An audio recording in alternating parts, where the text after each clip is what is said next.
విస్తృతంగా వ్యాప్తి చెందుతున్న కరోనా నేపథ్యంలో ఈ విద్యా సంవత్సరం గందరగోళంలో పడింది. విద్యార్థులు, తల్లిదండ్రుల్లో తీవ్ర ఆందోళన నెలకొంది. అటు బడులు, కళాశాల యాజమాన్యాలు తీసుకోవాల్సిన జాగ్రత్తలపై కసరత్తు చేస్తున్నాయి. ఈ సందర్భంగా పలు సందేహాలు నివృత్తి చేసేందుకు నిపుణులతో ఈటీవీ ప్రత్యేక చర్చా కార్యక్రమం చేపట్టింది. ఇప్పుడు ప్రత్యక్ష ప్రసారం ద్వారా చూద్దాం.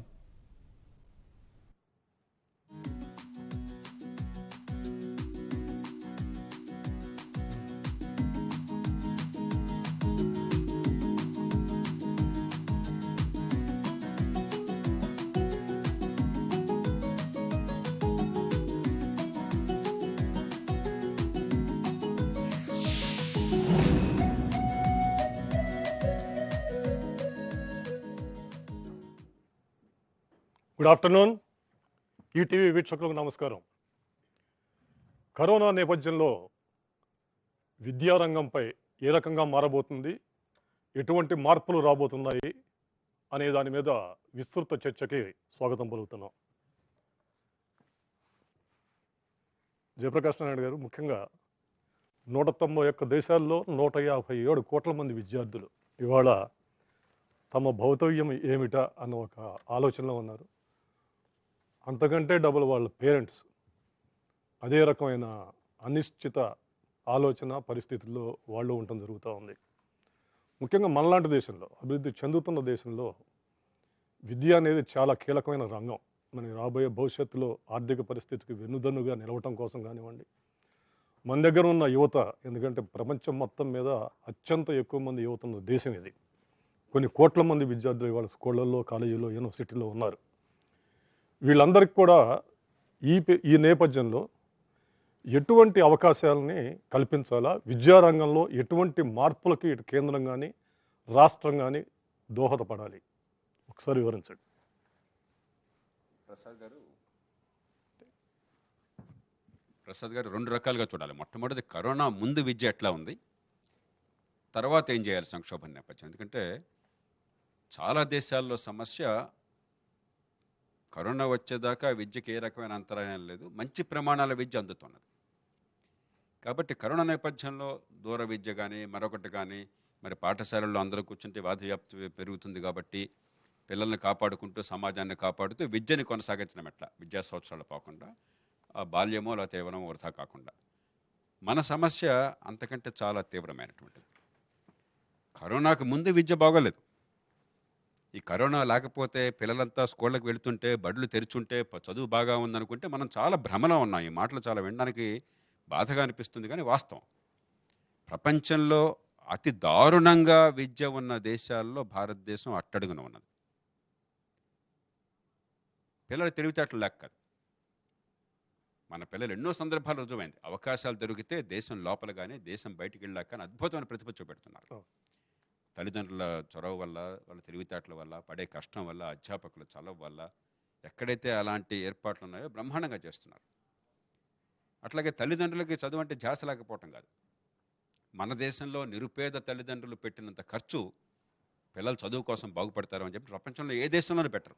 అంటే వాళ్ళ ఆదాయంతో పోలిస్తే 1% సమాజానికి విద్య అంటే మక్కువ లేకపోలేదు. లేకపోతే ఈ చర్చ జరగదు ఇక్కడ. ప్రతి ఇంట్లో మన దేశంలో ఏ కులమైనా, ఏ మతమైనా కూడా పిల్లల కోసం జీవితాలను మొత్తాన్ని కూడా త్యాగం చేసి, వాళ్ళ చదువు కోసం, వాళ్ళ ఆరోగ్యం కోసం, వాళ్ళ పౌష్టికాహారం కోసం, వాళ్ళ బట్టల కోసం ఎంతైనా ఖర్చు పెడదాం, అప్పులు చేసో సప్పులు చేసో, మనం తిన్నా తినకపోయినా అని చెప్పిన తత్వం ప్రతి కుటుంబంలో, ప్రతి తల్లిదండ్రులకు ఉంది. అంగట్లు అన్నీ ఉన్నాయి, అల్లు నోట్లేసని ఉన్నది. 2 అంశాలు చెప్తాను కరోనా నేపథ్యానికి వచ్చే ముందు. అసర్ అని చెప్పని 2005 నుంచి ప్రతి సంవత్సరం సర్వే చేస్తుంటారు. 5వ తరగతిలో, 8వ తరగతిలో పిల్లలు ఏం నేర్చుకుంటున్నారని చెప్పి చాలా ప్రాథమికమైన సర్వే, కానీ నిజాయితీ అయిన సర్వే. మొదటి సర్వే 2005లో ఢిల్లీలో సర్వే ఫలితాలు నేనే వెలువరించాను. నేను మాంటెక్ సింగ్ అహ్లూవాలియా, ఆనాటి ప్రణాళిక ఉపాధ్యక్షుడు, ఇద్దరం కూడా దాన్ని మొట్టమొదటి ఫలితాలు ప్రకటించాం. అప్పటి నుంచి ప్రతి ఏడాది జరుగుతుంది. ప్రతి ఏడాది హృదయ విదారకంగా ఉంటుంది దీనిలో ఉన్నటువంటి ఫైండింగ్స్ చూస్తే. దేశమంతా అదే రకంగా ఉంది. కొద్దిపాటి మార్పులు చేర్పులు తప్ప దీనిలో పెద్దగా ఒక రాష్ట్రం అద్భుతంగా లేదు, ప్రైవేట్ రంగం ప్రభుత్వ రంగం పెద్ద తేడా కూడా లేదు. కొంచెం ప్రైవేట్ రంగం కొద్ది ఒక మోస్తరు కొంచెం పెద్ద బాగోలేదు. మొత్తం మీద చూస్తే 8వ తరగతిలో దాదాపు 25-30 మందికి చదవటం రాదు. ఏ భాష అయినా సరే ఒక చిన్న పేర అర్థం కావటం అట్లా నేను గమనించండి. కేవలం చదవటం. ఒక పేర 2వ తరగతి స్థాయిలో ఆ పుస్తకాల్లో ఉండే పేర చదవటం రాదు. 8వ తరగతిలో 125 మందికి బాగా గుండెల్లోకి మనకి వెళ్ళాలి. 8వ తరగతిలో 135-40 మందికి 2 అంకెల తీసివేత రాదు.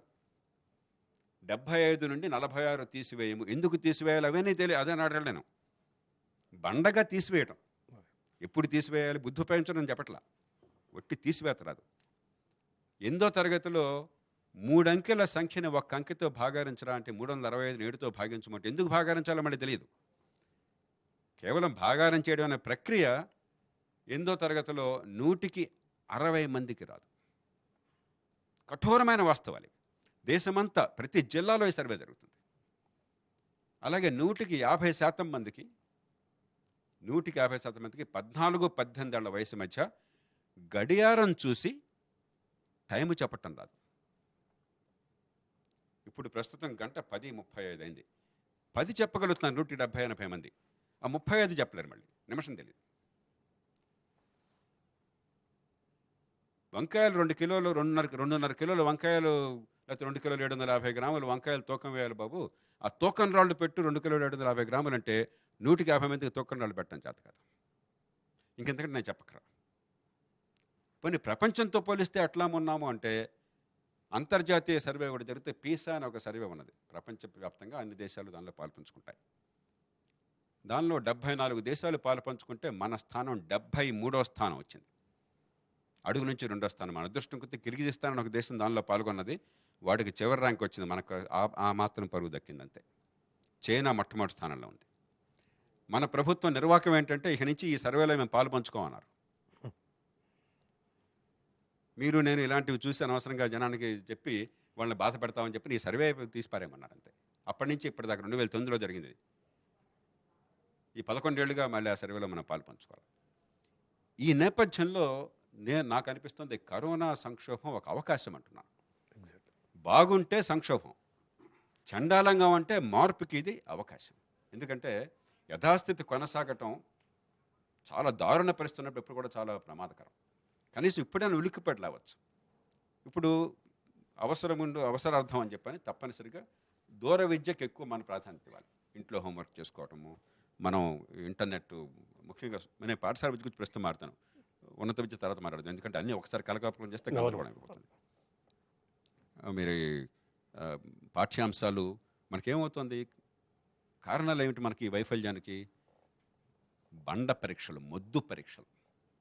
బుద్ధి కుశలతని, ఏ మేరకు విషయాన్ని అర్థం చేసుకున్నారన్నదాన్ని కాకుండా పరిజ్ఞానాన్ని బట్టిని మాత్రమే అంచనా వేసే పరీక్షలు. అందుకని గత 3 ఏళ్ల క్వశ్చన్ పేపర్లు కనుక బట్టి పడితే 90% గ్యారెంటీ, ఇంటర్మీడియట్లో 99% గ్యారెంటీ. అందరికీ తెలుసు. ఇక్కడ వాడికి ఏం రావక్కర్లే, పొట్టకొస్తే అక్షరం ఒక్కరాదు, వాడు తప్పేం కాదు. అలాంటి పరీక్షలు పెట్టాం.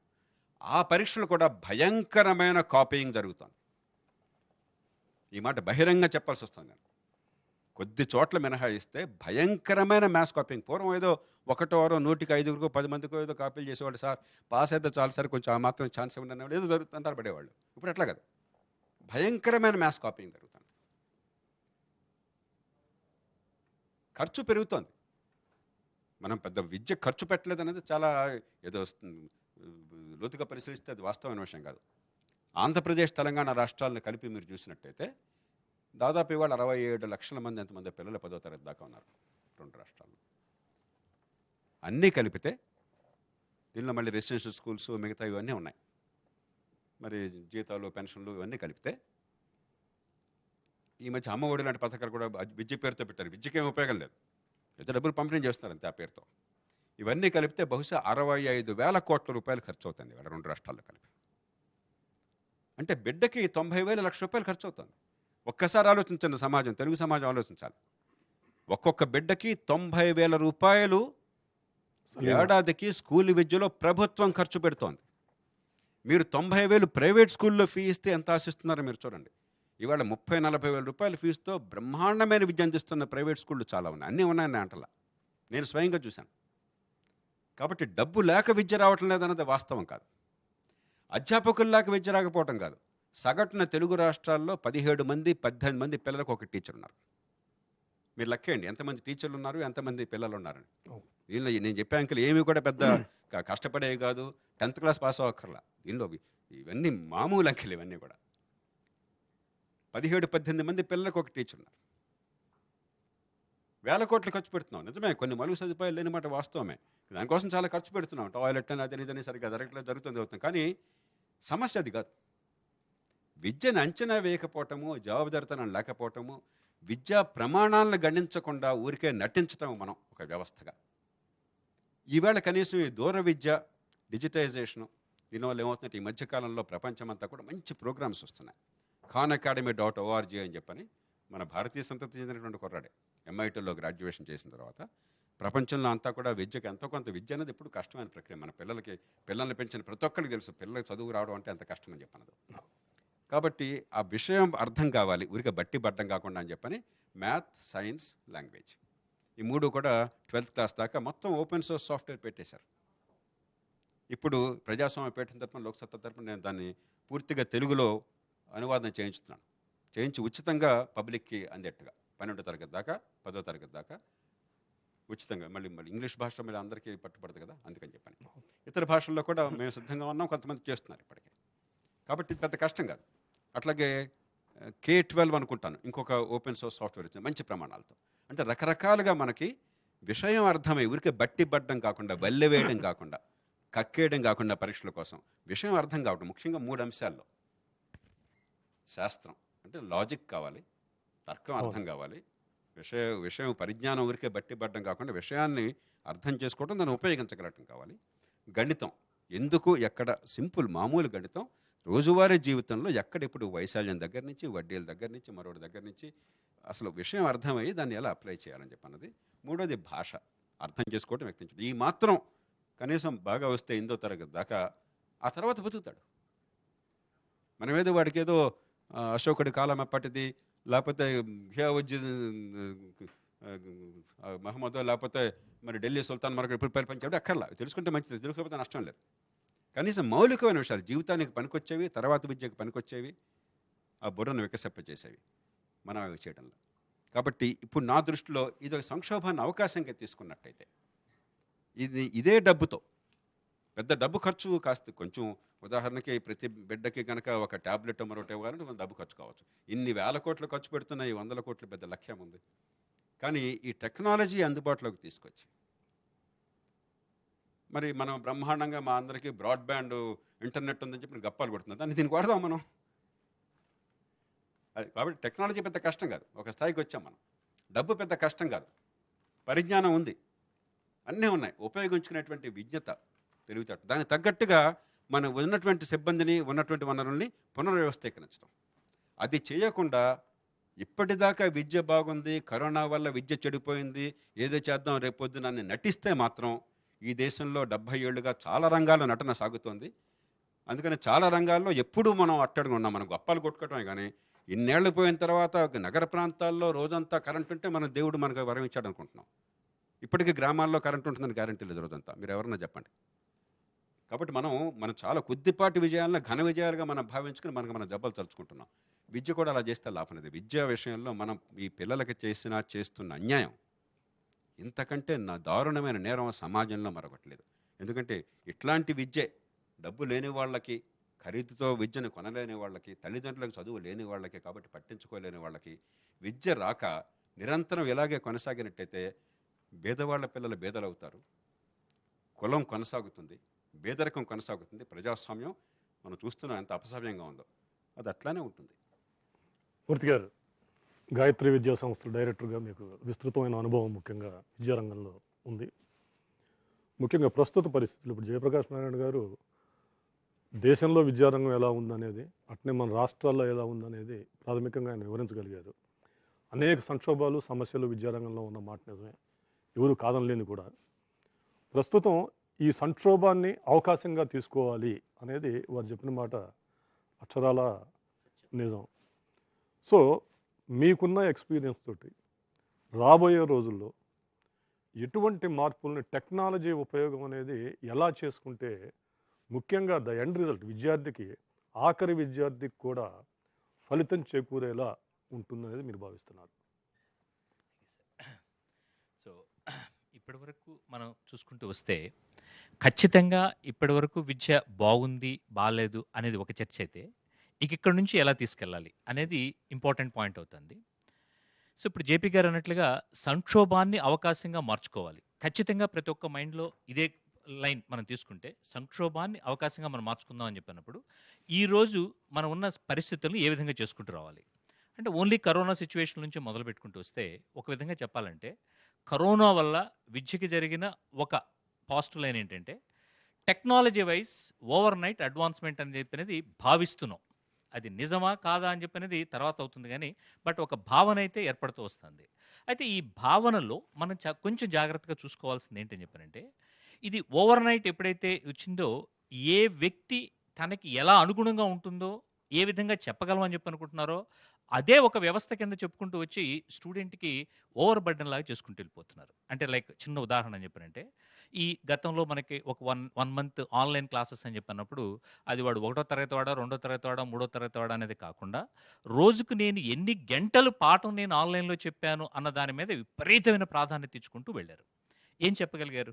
సో రోజుకి 1వ తరగతి స్టూడెంట్ కూడా ఇందాక జనరల్ డిస్కషన్ జరుగుతూ ఉంటే ఎవరో మాస్టర్ గారు అంటున్నారు 1వ తరగతి విద్యార్థికి 5 గంటల క్లాస్ అని చెప్పని నిన్న కూడా ఒక టైం టేబుల్ వచ్చింది అని చెప్పిన దగ్గర. సో 1వ తరగతి విద్యార్థికి రోజుకి 5 గంటలు 6 గంటలు 7 గంటలు విద్య బోధన అని చెప్పినంటే ఖచ్చితంగా అది వాడిని విద్యని ఇంకొక విధంగా నాశనం చేసిన వాళ్ళం. అలా అని ఇవాళ ఆన్లైన్ ఎడ్యుకేషన్ లేకుండా పూర్తిగా విద్యార్థిని వదిలేస్తాము అని చెప్పారంటే దానివల్ల ఇంకా ఎక్కువ సంక్షోభం అవుతుంది. ఎందుకని చెప్పారంటే మామూలుగా సమ్మర్ హాలిడేస్ లేక ఒక హాలిడే అని చెప్పారంటే విద్యార్థికి కొంచెం మనసుకు ఆహ్లాదకరంగా ఉండే విధంగా చాలా రకాలైన పనులు చేసుకుంటూ వెళ్తాడు. కానీ ఈరోజు ఏంటంటే 4 గోడల మధ్య బందీగా ఉన్నాడు. ఆ బందీగా 24/7 అన్నట్టుగా కంటిన్యూస్గా అలా జరుగుతూ వచ్చేటప్పటికి స్టెప్ 1 ఏం జరుగుతుందని చెప్పారంటే తల్లిదండ్రులకి విద్యార్థికి మధ్య ఒక గ్యాప్ అనేది ఏర్పడుతుంది. ఎందుకంటే తల్లిదండ్రులు మాట్లాడే మాట ఏంటని చెప్పారంటే 24 గంటలు బాబు చదువుకోరా ఎందుకంటే ఇందాక నుంచి జేపీఆర్ గారు చెప్పినట్టుగా మనకి తల్లిదండ్రులకు ఉన్న ఎక్కువ భావన అదే ఆ భావనని బాగా చదివించాలి. ఈ భావనతో చదువు అని చెప్పి అనేటప్పటికీ ఈ విద్యార్థి ఇరిటేషన్కి వెళ్ళిపోతున్నాడు. ఇక్కడ చదువుదాము అని చెప్పని వస్తే ఈ క్లాసెస్ అని చెప్పి దగ్గరికి వచ్చితే పొద్దున్నుంచి సాయం దాకా అది కంటతా బట్టే ధోరణిలో గబగబా ఏ విధంగా అప్పజెప్పాము అన్న విధంగా ఇది జరుగుతూ వచ్చినప్పుడు ఈ వ్యవస్థ నా ఉద్దేశం ముందుకు వెళ్ళడం కష్టం. మరి ఏ విధంగా ఉంటే బాగుంటుంది అని చెప్పానంటే ఖచ్చితంగా ఒక ఎస్ఓపి దీనికి స్టాండర్డ్ ఆపరేటింగ్ ప్రొసీజర్స్ అనేది గవర్నమెంట్ నిర్ణయించాల్సిన అవసరం చాలా ఉంది. సో ఏ విధమైన ఎస్ఓపి ఉంటే అని చెప్పి దగ్గర అన్నప్పుడు ఈ విధంగా ఒక అంటే like stake holders of the education field ఎవరైతే ఉన్నారో వాళ్ళతో ఒకసారి డిబేట్ చేయండి. సో స్టేక్ హోల్డర్స్ అన్నప్పుడు మళ్ళీ కొన్ని చిన్న ఇబ్బందులు వస్తున్నాయండి. ఏంటని చెప్పారంటే ఒక ప్రభుత్వ విభాగంలో ఉన్నవాళ్ళు మాత్రమే స్టేక్ హోల్డర్స్గా ఉన్నారు, these are the only people who can make the policy decisions అన్నది ఎక్కువగా వస్తుంది. కానీ ప్రాబ్లం ఎక్కడొస్తుంది, రియలిస్టిక్ గ్రౌండ్ లెవెల్ ప్రాబ్లం ఎక్కడొస్తుంది అని అంటే ఇప్పుడు మేము ఇంటర్మీడియట్ విభాగంలో ఉన్నాం. తెలంగాణ రాష్ట్రంలో 3046 జూనియర్ కళాశాలలు ఉన్నాయి. వాటిల్లో కేవలం 387 కళాశాలలో మాత్రమే ప్రభుత్వ జూనియర్ కళాశాలలో 2600 చిల్లర ఇవి ప్రైవేట్ జూనియర్ కళాశాలలు. అంటే 87.5% విద్య ప్రైవేట్లో ఉంది, 12.5% విద్య ప్రభుత్వంలో ఉంది. సో అంటే మనకి కొంత అంటే ఇన్పుట్ తీసుకోగలిగిన ఏరియాస్లో ఇన్పుట్ తీసుకోవాల్సిన అవసరం అయితే చాలా ఎక్కువగా ఉంది. కానీ మనం అక్కడ డెసిషన్ మేకింగ్ దగ్గరికి వచ్చేటప్పటికి వీళ్ళు అంటరాని వాళ్ళు అన్నట్లుగా తీసుకుంటూ వెళ్ళినప్పుడు వ్యవస్థకి వీళ్ళు దూరం అయ్యి ఆ వ్యవస్థ ఏ విధంగా అవుతుందని చెప్పానంటే అంటే ఈ 12.5 చేసింది 87.5% మేము అగ్రి కాలేదు ఫాలో కాలేదు అని చెప్పానంటే ఆటోమేటిక్గా దానివల్ల వ్యవస్థ ప్రాపర్గా వెళ్లకుండా అంటే ఒకదాని గురించి చెప్పినప్పుడు మొత్తం 100 మంది ఒకే విధంగా చెప్పుకుంటూ వస్తే ఆ లేత మనసులో ఆ విద్యార్థి మనసులో ఖచ్చితంగా ఆ కాన్సెప్ట్ గురించి వ్యవస్థ గురించి సరైన నిర్వచనం ఏర్పడుతుంది. అలా కాకుండా నేను ఒకటి చెప్పాను ఇంకొకరు ఒకటి చెప్పారు అని చెప్పానంటే ఖచ్చితంగా ఆ వ్యవస్థలో ఏ విధంగా వెళ్ళాలో ఒక కన్ఫ్యూజన్ అనేది ఏర్పడుతుంది. కాబట్టి ఈ విధంగా స్టేక్ హోల్డర్స్ అందరితో కూడా ఒక విధంగా డిస్కషన్ జరగాలి. దానిలో ఎలా ఉంటే బాగుంటుంది అని చెప్పిన దగ్గర అంటే ఈ ఎడ్యుకేషన్లో ఉన్నాం కాబట్టి ఎలా ఉంటే బాగుంటుంది అంటే ఎట్టి పరిస్థితిలో బట్టే విధంగా విద్య అనే దగ్గర అంటే లైక్ అరే న్యూటన్స్ గమన నియమాలు అని చెప్పంటే మొదటి నియమము అని చెప్పని రెండో నియమం అని చెప్పని కళ్ళు మూసుకొని అప్పచెప్పే విధంగా రాకూడదు. అంటే లైక్ ఇప్పుడు మేము కూడా 7th క్లాస్ 8th క్లాస్ చదివేటప్పుడు మాకు హిందీ అంత బాగా వచ్చేది కాదు కాబట్టి హిందీ అని చెప్పినప్పుడు ఆ హిందీ ఎస్సేని పూర్తిగా బైహార్ట్ చేసి ఒక్క పదానికి అర్థం తెలియదు మొత్తం బైహార్ట్ చేసి దాని మీద రాసేసి వచ్చేసేవాళ్ళం. ఆ విధమైన ఎడ్యుకేషన్ చెప్పానంటే ఉపయోగం లేదుగా. సో అప్పుడు ఇందాక జేపీ గారు చెప్పినట్టుగా 2 అంకెల సంఖ్య తీసేయాలని చెప్పానంటే ఆ విధంగా ఉన్నప్పుడు తీసేయలేడు. అంటే అక్కడ విద్యార్థి తప్ప అని చెప్పానంటే నా ఉద్దేశం విద్యార్థి తప్పు కాకపోవచ్చు, వ్యవస్థను మనం ఆ విధంగా డ్రైవ్ చేసి తీసుకెళ్లాల్సిన అవసరం ఉంది. అదేవిధంగా మానసిక విశ్లేషణతో విద్యార్థులను మనం ముందుకు తీసుకెళ్లాల్సిన అవసరం ఉంది. మానసిక విశ్లేషణ అంటే ఏంటని చెప్పానంటే నా ఉద్దేశం ఎలా ఉంటే బాగుంది. First you create some activity related to the concept. అంటే నువ్వు ఏదో కాన్సెప్ట్ చేయదలుచుకున్నప్పుడు ఆ కాన్సెప్ట్ని దాన్ని ఇప్పుడు ఇవాళ ఫ్లిప్ క్లాస్ అని ఇంకో పేరు ఏదో పెట్టినా కూడా ఫ్లిప్ క్లాస్ అంటే మళ్ళీ డెఫినేషన్ వేరేగా చెప్తున్నారు సార్. ఫ్లిప్ క్లాస్ అని చెప్పారంటే రేపేం జరగాలో ఇవాళ పుస్తకంలో చదువుకురా, దానివల్ల మొత్తం స్టూడెంట్ పూర్తిగా పాడైపోతున్నాడు. అంటే ఏంటంటే వాడికి ఏ ఒక్క పదం గురించి అర్థం కాకుండా, కానీ దాని మీద ఒక యాక్టివిటీ ఓరియంటేషన్ ఉంది. అంటే ఇప్పుడు ఉదాహరణకి నేను ఒకటి, ఇప్పుడు ఒకవేళ మాకు ప్రొజెక్టైల్ మోషన్ ఉంది, వాడిని యాంగ్రీ బర్డ్స్ లాంటిది ఏదైనా ఒకటి ఇచ్చి ఆడుకోమనండి. లైక్ డిఫరెంట్ యాంగిల్స్లో ప్రొజెక్ట్ చేయడం ఎట్లా అని చెప్పనేది వాడు ఆడుకున్న తర్వాత రేపు క్లాస్లోకి వచ్చిన తర్వాత వాడు ఈ 1 hour టీచింగ్లో ఇతను రేంజ్ అంటే ఏంటి, హైట్ అంటే ఏంటి, టైమ్ ఆఫ్ ఫ్లైట్ అంటే ఏంటి, ఏది ఏ విధంగా జరుగుతుంది, వీటి మీద కొంత అవగాహనతో ఆ టీచర్ ఇచ్చి ఆ తర్వాత స్టూడెంట్కి వర్క్ చేసేదానికి ఇచ్చి తర్వాత స్టూడెంట్స్ మధ్య డిస్కషన్ అనేది జరగాలి సార్. మన దగ్గర మన ఎడ్యుకేషన్లో ఏంటి చెప్పానంటే టీచర్ సెంట్రిక్ సిస్టమ్ జరుగుతుంది, కానీ టీచర్ కొన్ని కాన్సెప్ట్లన్నా ఫెసిలిటేటర్గా మనం యాక్ట్ చేయగలిగితే వ్యవస్థ బాగుపడుతుంది అన్న దగ్గర రావటం రైట్. సో టీచర్ సెంట్రిక్ అని చెప్పారంటే ఈయన కన్వీనియంట్ ఏ విధంగా ఉందో ఆ విధంగానే కంటిన్యూ అవుతుంది. అయితే అది ఒక విధంగా కొన్ని రంగాల్లో బాగుండొచ్చు, కానీ ఇక్కడికి వచ్చేటప్పటికి ఏంటంటే అట్లీస్ట్ అంటే లైక్ ఇక్కడ కూర్చున్న వాళ్ళ జనరేషన్ కాకపోయినా ఆ నెక్స్ట్ జనరేషన్ నుంచి వచ్చేటప్పటికి ఇవాళ టీచర్ ఎవరు కూడా బై చాయిస్ రావటం లేదు వ్యవస్థలోకి, బై ఛాన్స్ వస్తున్నారు. అంటే మిగిలిన అన్ని రంగాలలో వాళ్ళకి అవకాశాలు లేకుండా పోయినప్పుడు అట్టడుగున ఏదో ఒకటిలే మనం కాస్త ఈ టీచింగ్ రంగానికి వెళ్దాం, ఒక జేఎల్ గానో లేక ఒక జూనియర్ టీచర్ గానో సెటిల్ అవుతామని చెప్పి వచ్చి అక్కడి నుంచి రావడం వల్ల మనకి వ్యవస్థ ఇంప్రూవైజ్ అవడానికి చాలా ఇబ్బందులు ఏర్పడుతున్నాయి. కాబట్టి ఇవన్నీ కూడా ప్రాపర్గా డిబేట్ చేసి ఫార్మల్ లైక్ ఎగ్జాక్ట్గా these are the SOPs, standard operating procedures, ఈ టైంలో ఈ విధంగా చేయాలి అని చెప్పిన దగ్గర అంటే ఒక టీచర్ టీచ్ చేసుకుంటూ వచ్చినప్పుడు ఏ విధంగా చేయాలి, ఎన్ని గంటలు చేయాలి, గంటకి మధ్య వ్యవధి ఎంత ఇవ్వాల్సి వస్తుంది. ఎందుకంటే మనకి కంటిన్యూస్గా 5 hours 6 hours 7 hours చేతిలో పట్టుకొని ఫోన్ అబ్జర్వ్ చేసుకోవాలని చెప్పినంటే అంత ఈజీ టాస్క్. అదేవిధంగా చేయి కాదు మైక్రోఫోన్ చెవులో పెట్టి చేస్తామని చెప్పినంటే అయినా కూడా అవి కష్టమైన ఇదే. తర్వాత ఆ చిన్న ఫోన్లో 7 inches 8 inches ఉన్న ఒక స్మార్ట్ ఫోన్లో వాడిని 6 గంటలు మొత్తం ప్రోగ్రామ్ అబ్జర్వ్ చేయమని చెప్పానంటే it's is a difficult task. So అదేవిధంగా ఎగ్జామినేషన్ ప్యాటర్న్ కూడా అని చెప్పాను. అంటే వీడు ఏం నేర్చుకున్నాడు చూడాలి అని చెప్పానంటే ఎగ్జామినేషన్ ప్యాటర్న్ అంటే కమింగ్ బ్యాక్, వీటన్నిటికీ కూడా ఖచ్చితంగా ఇది ఎలా చేస్తే బాగుంటుంది. ఇప్పుడు ఒక విద్యార్థి మీద మనకు 90,000 లక్ష రూపాయలు ఖర్చు పెడుతున్నప్పుడు 10,000 రూపాయలకి వచ్చే ఇవాళ ఒక స్టాండ్ అంటే ఒక ఐప్యాడ్ అంటే ఒక ప్యాడ్ అనేది ఏదో ఒకటి ఇవ్వడం అనేది కష్టమైన తరమైన పని కాదు. ఇవన్నీ ఆలోచించి తీసుకెళ్లాల్సిన అవసరం అనేది చాలా అవసరం. మీరు భావిస్తున్నారు. కుమార్ గారు, మీరు చైతన్య విద్యా సంస్థల్లో ఎగ్జిక్యూటివ్ డీన్గా ఉన్నారు. ఈ కాలంలో ముఖ్యంగా ఈ స్కూళ్ళు లేని కాలంలో, కాలేజీలు లేని కాలంలో చాలామంది మీకు ఆన్లైన్లో టచ్ చేసి ఉంటారు కదా, ఆన్లైన్లో లెసన్స్ చెప్పుంటారు మీ టీచర్స్ వీళ్ళంతా కూడా. మీరు గమనించిన సమస్యలు ఏమిటి? క్లాస్ రూమ్కి ఆన్లైన్ టీచింగ్కి ఏమైనా తేడా ఏంటి? ఫస్ట్ మేము మిమ్మల్ని అప్రిషియేట్ చేస్తున్నామండి. ఈ కరెక్ట్ టైంలో మీరు ఈ చర్చని ముందుకు తీసుకురావడము. ఇక్కడ ఒక విషయాన్ని గమనించాల్సింది ఏంటంటే ఇక్కడ వక్తలు మాట్లాడిన అన్నీ కరెక్టేనండి, దాంట్లో దేన్ని కూడా తోసిపుచ్చేది కాదు.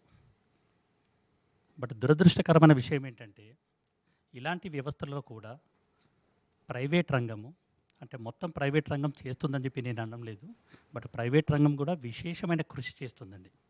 బట్ మా కృషినంతా కూడా ఈ మేజర్ పర్సెంటేజ్ ఎక్కడైతే ఇలా డిఫెక్ట్గా ఉందో ఆ డిఫెక్ట్లో కలిసిపోతున్నామండి. మేము ప్రతి విద్యార్థిని అన్ని రకాలుగా ఎలా డెవలప్మెంట్ చేయాలి అని విశేషంగా కృషి చేసి ప్రతి సంవత్సరము మార్పులు చేసుకుంటూ ఎక్కువ ప్రెజర్ కలగజేయకుండా విద్యని ప్రొవైడ్ చేస్తూనే ఉన్నాం. బట్ అయినప్పటికీ కూడా ఒక ప్రజెంట్ విద్యా వ్యవస్థ ఒక గౌరవంగా లేదండి. ఒక చిన్న కారణం చెప్తానండి. దానికి ప్రభుత్వమా, పత్రికల, ఎవరని కాదండి. విద్యా ఎడ్యుకేషనల్ కాలేజీ మీద, జూనియర్ కాలేజీ మీద దాడి, ఇది ఒక హెడింగ్ అండి. ఏంటండి దాడి అంటే? ఒక క్లాసులు చెప్పడం అనేది దాడి అంటే? ఇలాంటి వ్యవస్థ మన మీద ఉన్నప్పుడు దాంట్లో పనిచేసే వ్యక్తులకు కానీ, దాంట్లో నడిపే వ్యక్తులకు కానీ ఏ రకమైన ధైర్యంతో ముందుకెళ్తారు? సో మన చర్చలో భాగం అది కాదు.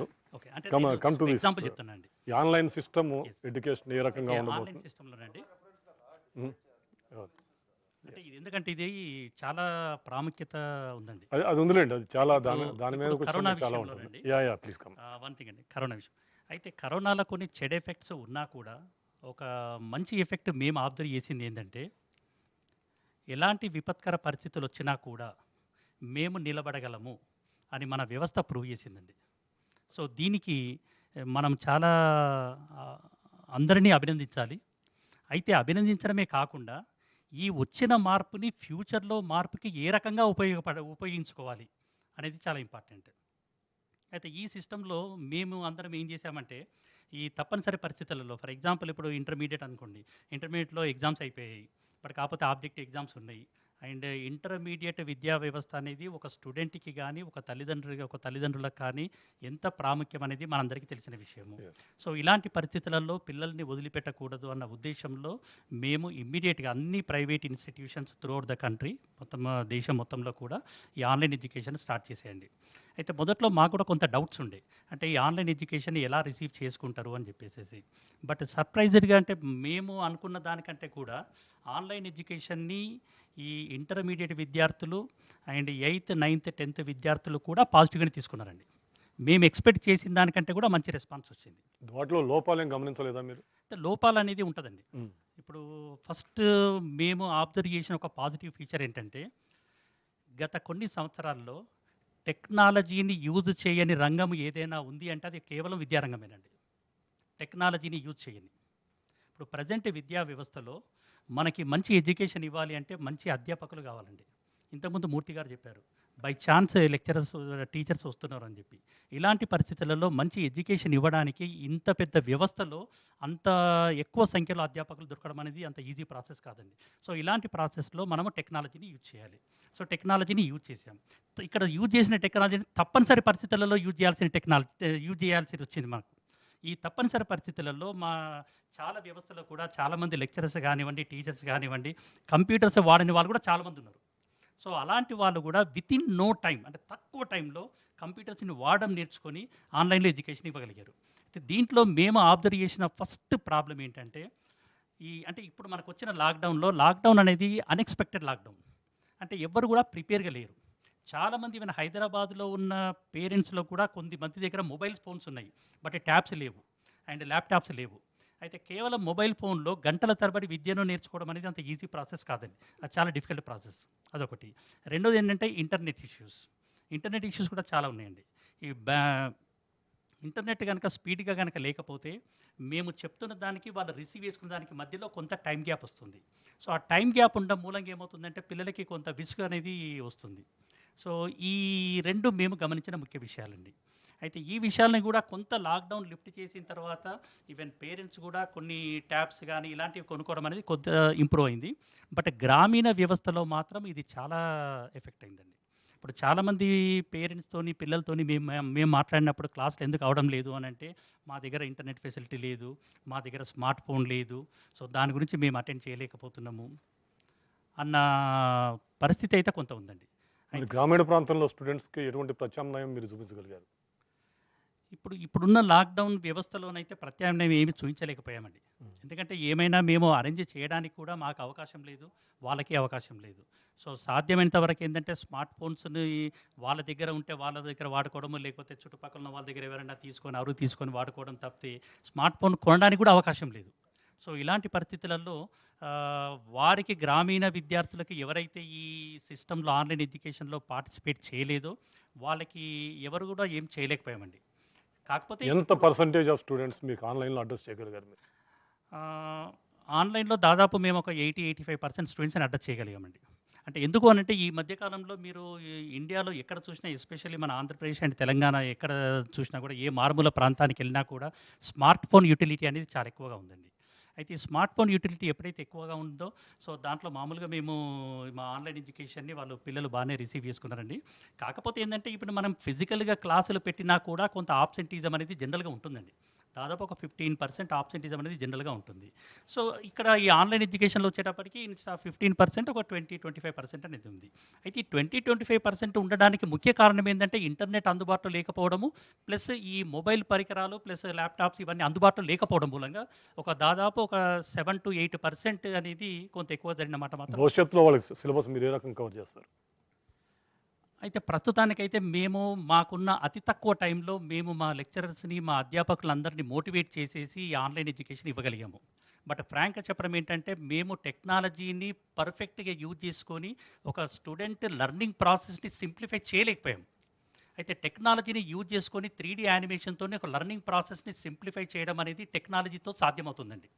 ఫర్ ఎగ్జాంపుల్ ఒక న్యూక్లియర్ ఫిషన్ అనే ఒక చిన్న ప్రాసెస్ కనుక తీసుకున్నట్టయితే మామూలుగా మేము క్లాస్ రూమ్లో ఎక్స్ప్లెయిన్ చేసినప్పుడు ఒక 25-30 మినిట్స్ పడుతుంది. ఈ 25-30 మినిట్స్ ఎక్స్ప్లెయిన్ చేసిన తర్వాత కూడా పిల్లవాడు ఇమాజిన్ చేసుకోవాలి అది ఎలా ఉంటుంది అనేది. అది మేము ల్యాబ్లో చూపించేది కాదు.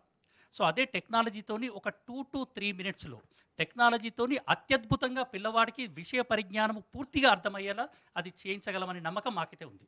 బట్ కాకపోతే దానికి కొంత టైం కావాలి మనకు. సో ఆ టైం మాకు ఇప్పుడు అందుబాటులో లేకపోవడం మూలంగా ఇప్పుడు ఈ మధ్య కాలంలో ఒక దాదాపు 1-2 మంత్స్ నుండి మేము ఎక్కువగా మా నుండి అంటే లెక్చరర్స్ ఎక్స్ప్లెనేషన్లో మేము ఎక్కువ వాడడానికి తప్పితే టెక్నాలజీని యూజ్ చేసుకొని లెర్నింగ్ ప్రాసెస్ని ఎక్కువగా సింప్లిఫై చేయలేకపోయాం. బట్ ఫ్యూచర్లో ఈ టెక్నాలజీని యూజ్ చేసుకొని లెర్నింగ్ ప్రాసెస్ని సింప్లిఫై చేయాలన్న కోరికనైతే మాకు బలంగా ఉందండి. అండ్ తప్పకుండా మేము ఆ బాధ్యతలో మేము సక్సెస్ అవుతామన్న నమ్మకం కూడా మాకుంది. వెల్కమ్ బ్యాక్ జయప్రకాష్ గారు.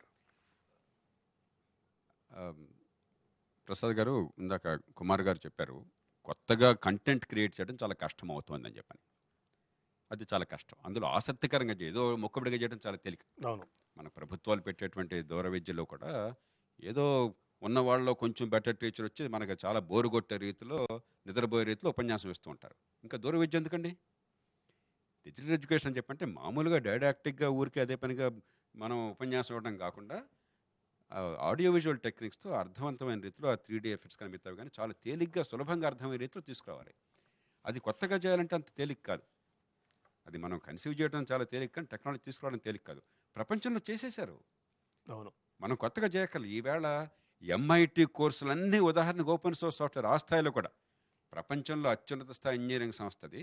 వాళ్ళ కోర్సులన్నీ మీకు ఆన్లైన్ ఉన్నాయి. అవే కదా సార్, తెలంగాణ స్టేట్ బోర్డుకి సంబంధించింది కూడా ప్రతి టాపిక్ ప్రతి సబ్ టాపిక్ కూడా ఆన్లైన్ విత్ 3D యానిమేషన్తో స్పష్టంగా వర్డ్ టు వర్డ్ టైప్ కాబట్టి నేను మనం చేసేది ఏంటంటే కొన్ని పదుల్లో ఉన్నాయి. ఇప్పుడు మనం కొంచెం అన్నీ మనం మళ్ళీ కొత్తగా చేయాలి, దానికోసం మళ్ళీ మందిని పెట్టాలి, వాళ్ళకున్న పద్ధతి ప్రకారం పెట్టాలి, గవర్నమెంట్లో ఉన్న సిబ్బందితోనే పెట్టాలి. జరిగే పని కాదు. జ్ఞానం అనేది సార్వజనీనమైనటువంటిది. ఇది అమెరికాలోనో చైనాలోనో తెలంగాణలోనో ఉత్తరప్రదేశ్లోనో ఢిల్లీలోనో మారదు. ఉన్నవాటిని సక్రమంగా వాడాలంటారు. దాన్ని ఉపయోగించుకుందాం. రైట్. 2, అధ్యాపకుడి పాత్ర పూర్వంలాగా పాఠాలు బోధించడం కాకుండా ప్రతి బిడ్డ మీద అటెన్షన్ చేయడము, గైడ్ చేయటము, సందేహాలు తీర్చటము, కౌన్సిలింగ్ చేయటము. ఇప్పుడు దాకా ఏమైంది? ఉరికి అవ్వడం ఇప్పుడు కూడా సిలబస్ అన్నమాట వచ్చింది. సిలబస్సు పాఠాలు అమ్మాయి నా పని అయిపోయింది, వాడు చచ్చాడు బతికాడు వాడికి వచ్చింది నాకు అనవసరం, నా పని అయిపోయింది, మొక్కుబడి అయిపోయింది. ఇది కాదు. రైట్. ఇప్పుడు ఆ పని అంతా కూడా మీరు అదంతా మీరు మెషిన్కి అప్పచెప్పారు కాబట్టి అధ్యాపకుడి పాత్ర ప్రతి బిడ్డ మీద అందరి బిడ్డలు ఒకే స్థానంలో ఉంటారు. టీచర్లకు అతిపెద్ద సమస్య ఏంటంటే అత్యద్భుతమైన విద్యా సంస్థలో కూడా అద్భుతమైన కురాడు అక్కడ ఉంటే అట్టడు కురాడు ఇక్కడ ఉంటాడు. మరి అందరికీ వాడికేం ఆసక్తి పోకూడదు, వీడికేం అర్థం కావాలి. ఇదంతా ఆషామాషి కాదు. దీన్ని అవకాశంగా తీసుకోవాలి. రైట్. ఆ రకంగా చేసినట్టయితే అందులో ముఖ్యంగా పాఠశాల స్థాయిలోనూ ఇంటర్మీడియట్ స్థాయిలో ఇప్పుడు వారంతా కూడా ఈ విద్యా సంస్థలన్నీ కూడా మనం వాళ్ళని అనవసరంగా విమర్శిస్తుంటాం కానీ గొప్ప ప్లాట్ఫామ్స్ క్రియేట్ చేశారు. కరెక్ట్. దగ్గర డిజిటైజ్ చేయకపోయి ఉండొచ్చు కానీ ఈ ముఖ్యంగా ఇంటర్మీడియట్ ప్రైవేట్ సంస్థలకు వెళ్ళేవాడు పిల్లలంతా ఎవరు ఎంసెట్ నీట్ పరీక్షల కోసం వెళ్ళేవాడు 190 అంతే కదా. దానికి ప్రిపేర్ అవ్వడం కోసం చెప్పని ఆల్రెడీ క్వశ్చన్ బ్యాంకులు ఇవన్నీ ఉన్నాయి. దాన్ని అక్కడి నుంచి ఇక్కడ దాటం పెద్ద కష్టం కాదు. ఆ కంటెంట్ కనుక ఆ విషయం అర్థమయ్యే రీతిలో ఆల్రెడీ ప్లాట్ఫామ్స్ దాన్ని ఉపయోగించుకుని దీన్ని ఈజీగా మానిటర్ చేయడం చాలా తేలికవుతుంది. అంచేత నేను ఐఎమ్ వెరీ ఆప్టిమిస్ట్. ముఖ్యంగా ఇంటర్మీడియట్ స్థాయిలో సమస్య కింది స్థాయిలో కంటెంట్ ఉన్నది, వీళ్ళందరికీ టెక్నాలజీ అందజేయాలి, టాబ్లెట్లు మరొకటి అందజేయాలి. ఆ టీచర్లను ఇప్పటిదాకా ఉన్న పద్ధతులు మార్చి ఈ వేలాది మంది లక్షలాది మంది టీచర్లని కొంచెం అయ్యా మీ పద్ధతి ప్రతి బిడ్డకి అర్థమయ్యేట్టుగా గైడ్ చేయడం అని చెప్పని తీసుకురావాలి. పరీక్షలు సరిగ్గా పెట్టాలి. గౌతమ్ గారు, ప్రైవేట్ ఇంజనీరింగ్ కాలేజ్ యాజమాన్యాల సంఘం అధ్యక్షులుగా ఉన్నారు మీరు. ముఖ్యంగా ఇంజనీరింగ్ కాలేజీ ఎడ్యుకేషన్కి వచ్చేటప్పటికి మనకి చాలామంది ఇండస్ట్రియలిస్టులు కానీ ఇటువంటి వాళ్ళందరినీ మనం మాట్లాడుతున్నప్పుడు ఇంజనీరింగ్ కాలేజీ నుంచి పాస్ అవుట్ అయ్యి వచ్చిన వాళ్ళందరూ కూడా ఎంట్రీ లెవెల్ నాలెడ్జ్ కూడా లేకపోవటం వల్ల చాలా ఇబ్బంది పడుతున్నాం, ఇండస్ట్రీలోకి వాళ్ళని తీసుకురావడానికి అనేది ఒక పెద్ద విమర్శగా మనకు బయట పడుతూ ఉంది. ఇప్పుడు ఈ సంక్షోభం తర్వాత ముఖ్యంగా ఈ సాంకేతిక విద్యలో ఎటువంటి మార్పులు కనుక రాగలిగితే మన దగ్గర నుంచి బయటికి పోయే ఇంజనీర్స్ మొత్తం కూడా ప్రపంచానికి సేవలు అందించేలాగా ఉపయోగపడుతుందని మీరు భావిస్తున్నారు? నాకన్నా ముందు మాట్లాడినటువంటి స్కూల్ ఎడ్యుకేషన్ తర్వాత ఇంటర్మీడియట్ ఎడ్యుకేషన్ గురించి చర్చ జరిగినప్పుడు మీరు చెప్పిన విధంగా ఓన్లీ టెక్నికల్ స్టూడెంట్సే పర్ఫార్మెన్స్ బాగలేదు అనేది ఏది వస్తుందో దానికి కారణం అయితే స్కూల్ ఎడ్యుకేషన్లో తర్వాత ఇంటర్మీడియట్ ఎడ్యుకేషన్లో కూడా రావాల్సినటువంటి మార్పులు ఉన్నాయి. ఇంతకుముందే జేపీ గారు చెప్పారు ఏ స్కూల్ మన దగ్గర ఏ విధంగా పర్ఫామ్ చేస్తూ ఉన్నాయనేది. కాబట్టి మా దగ్గరికి వచ్చేటువంటి స్టూడెంట్స్ అంతా కూడా ఇక్కడ నుంచి క్యారీ ఫార్వర్డ్ అవుతూ వచ్చినటువంటి స్టూడెంట్సే. రెండో విషయము, మన దగ్గర ఇప్పుడు టెక్నికల్ ఎడ్యుకేషన్లో కనుక చూసినట్టయితే, ఇంజనీరింగ్ కాలేజ్ చూసినట్టయితే గవర్నమెంట్ యొక్క కౌన్సిలింగ్ అంటే మాకు ఆప్షన్ లేదు. గవర్నమెంట్ ఏదైతే నిర్వహిస్తుందో ఆ యొక్క అడ్మిషన్ ప్రాసెస్లో మేము స్టూడెంట్స్ సెలెక్షన్ ఉంటుంది. కాబట్టి డిఫరెంట్ స్టార్టర్స్ నుంచి వచ్చేటువంటి స్టూడెంట్స్ ఉంటారు. సోషో ఎకనామిక్ తర్వాత ఇవన్నీ బ్యాక్గ్రౌండ్స్ కనుక చూసినట్టయితే రూరల్, అర్బన్ అట్లా. మా దగ్గరికి వచ్చినటువంటి స్టూడెంటు అప్పటి వరకు ఇంజనీరింగ్లో జాయిన్ అయ్యే వరకు కూడా కంప్యూటర్తోని ఇంటరాక్ట్ కానటువంటి స్టూడెంట్స్ కూడా జాయిన్ కావడం జరుగుతూ ఉంది. కాబట్టి విత్ ఇన్ ది 4 ఇయర్స్లో టోటల్గా అతన్ని అయితే మనం చెప్పినటువంటి అర్బన్, రూరల్ కొంత వేరియేషన్ ఉంటుంది. తర్వాత సోషలాజికల్ ఆస్పెక్ట్ కూడా కొన్ని వేరియేషన్ ఉన్నటువంటి స్టూడెంట్స్ ఉంటారు. కాబట్టి ఈ 4 ఇయర్స్లో ఎంతైతే అక్కడ ఓరియంటేషన్ జరగాలనో చేసినప్పటికీ కూడా కొంత ఇబ్బంది ఉంటుంది. ముఖ్యంగా ఇండస్ట్రీ అయితే మాట్లాడుతున్నారో ఈరోజు ఇక్కడి నుంచి వచ్చినటువంటి స్టూడెంట్స్కు ఎక్కువ ఎంట్రీ పాయింట్లో ఉండట్లేదు నాలెడ్జ్ అన్నప్పుడు చాలాసార్లు మేము కూడా గవర్నమెంట్ కూడా రిక్వెస్ట్ చేశాం. చాలా ఇండస్ట్రీస్ ఇంటర్న్షిప్స్కు అలౌ చేయట్లే, ఇంజనీరింగ్ స్టూడెంట్స్ను ఎక్కడ కూడా వాళ్ళు డిస్టర్బ్ అవుతారని చేయట్లే. అది కనుక చేసినట్టయితే ఇక్కడే కనుక మాకు కనుక లేదు, మా కళాశాలనే వాళ్ళు కనుక కొంత అటువంటి అవకాశాలు కల్పించినట్టయితే ఇక్కడే కనుక ట్రైన్ అయినట్టయితే ఏదో ఫైనల్ ఇయర్లో ప్రాజెక్ట్స్ చేసేప్పుడు కనుక వాళ్ళు వచ్చి ఆ విధంగా కనుక ట్రైన్ చేసినట్టయితే ఇండస్ట్రీ కూడా ఉపయోగం ఉంటుంది, మాకు కూడా కొంత సపోర్ట్ ఉంటుంది, స్టూడెంట్స్ కూడా బెనిఫిట్ జరుగుతుంది.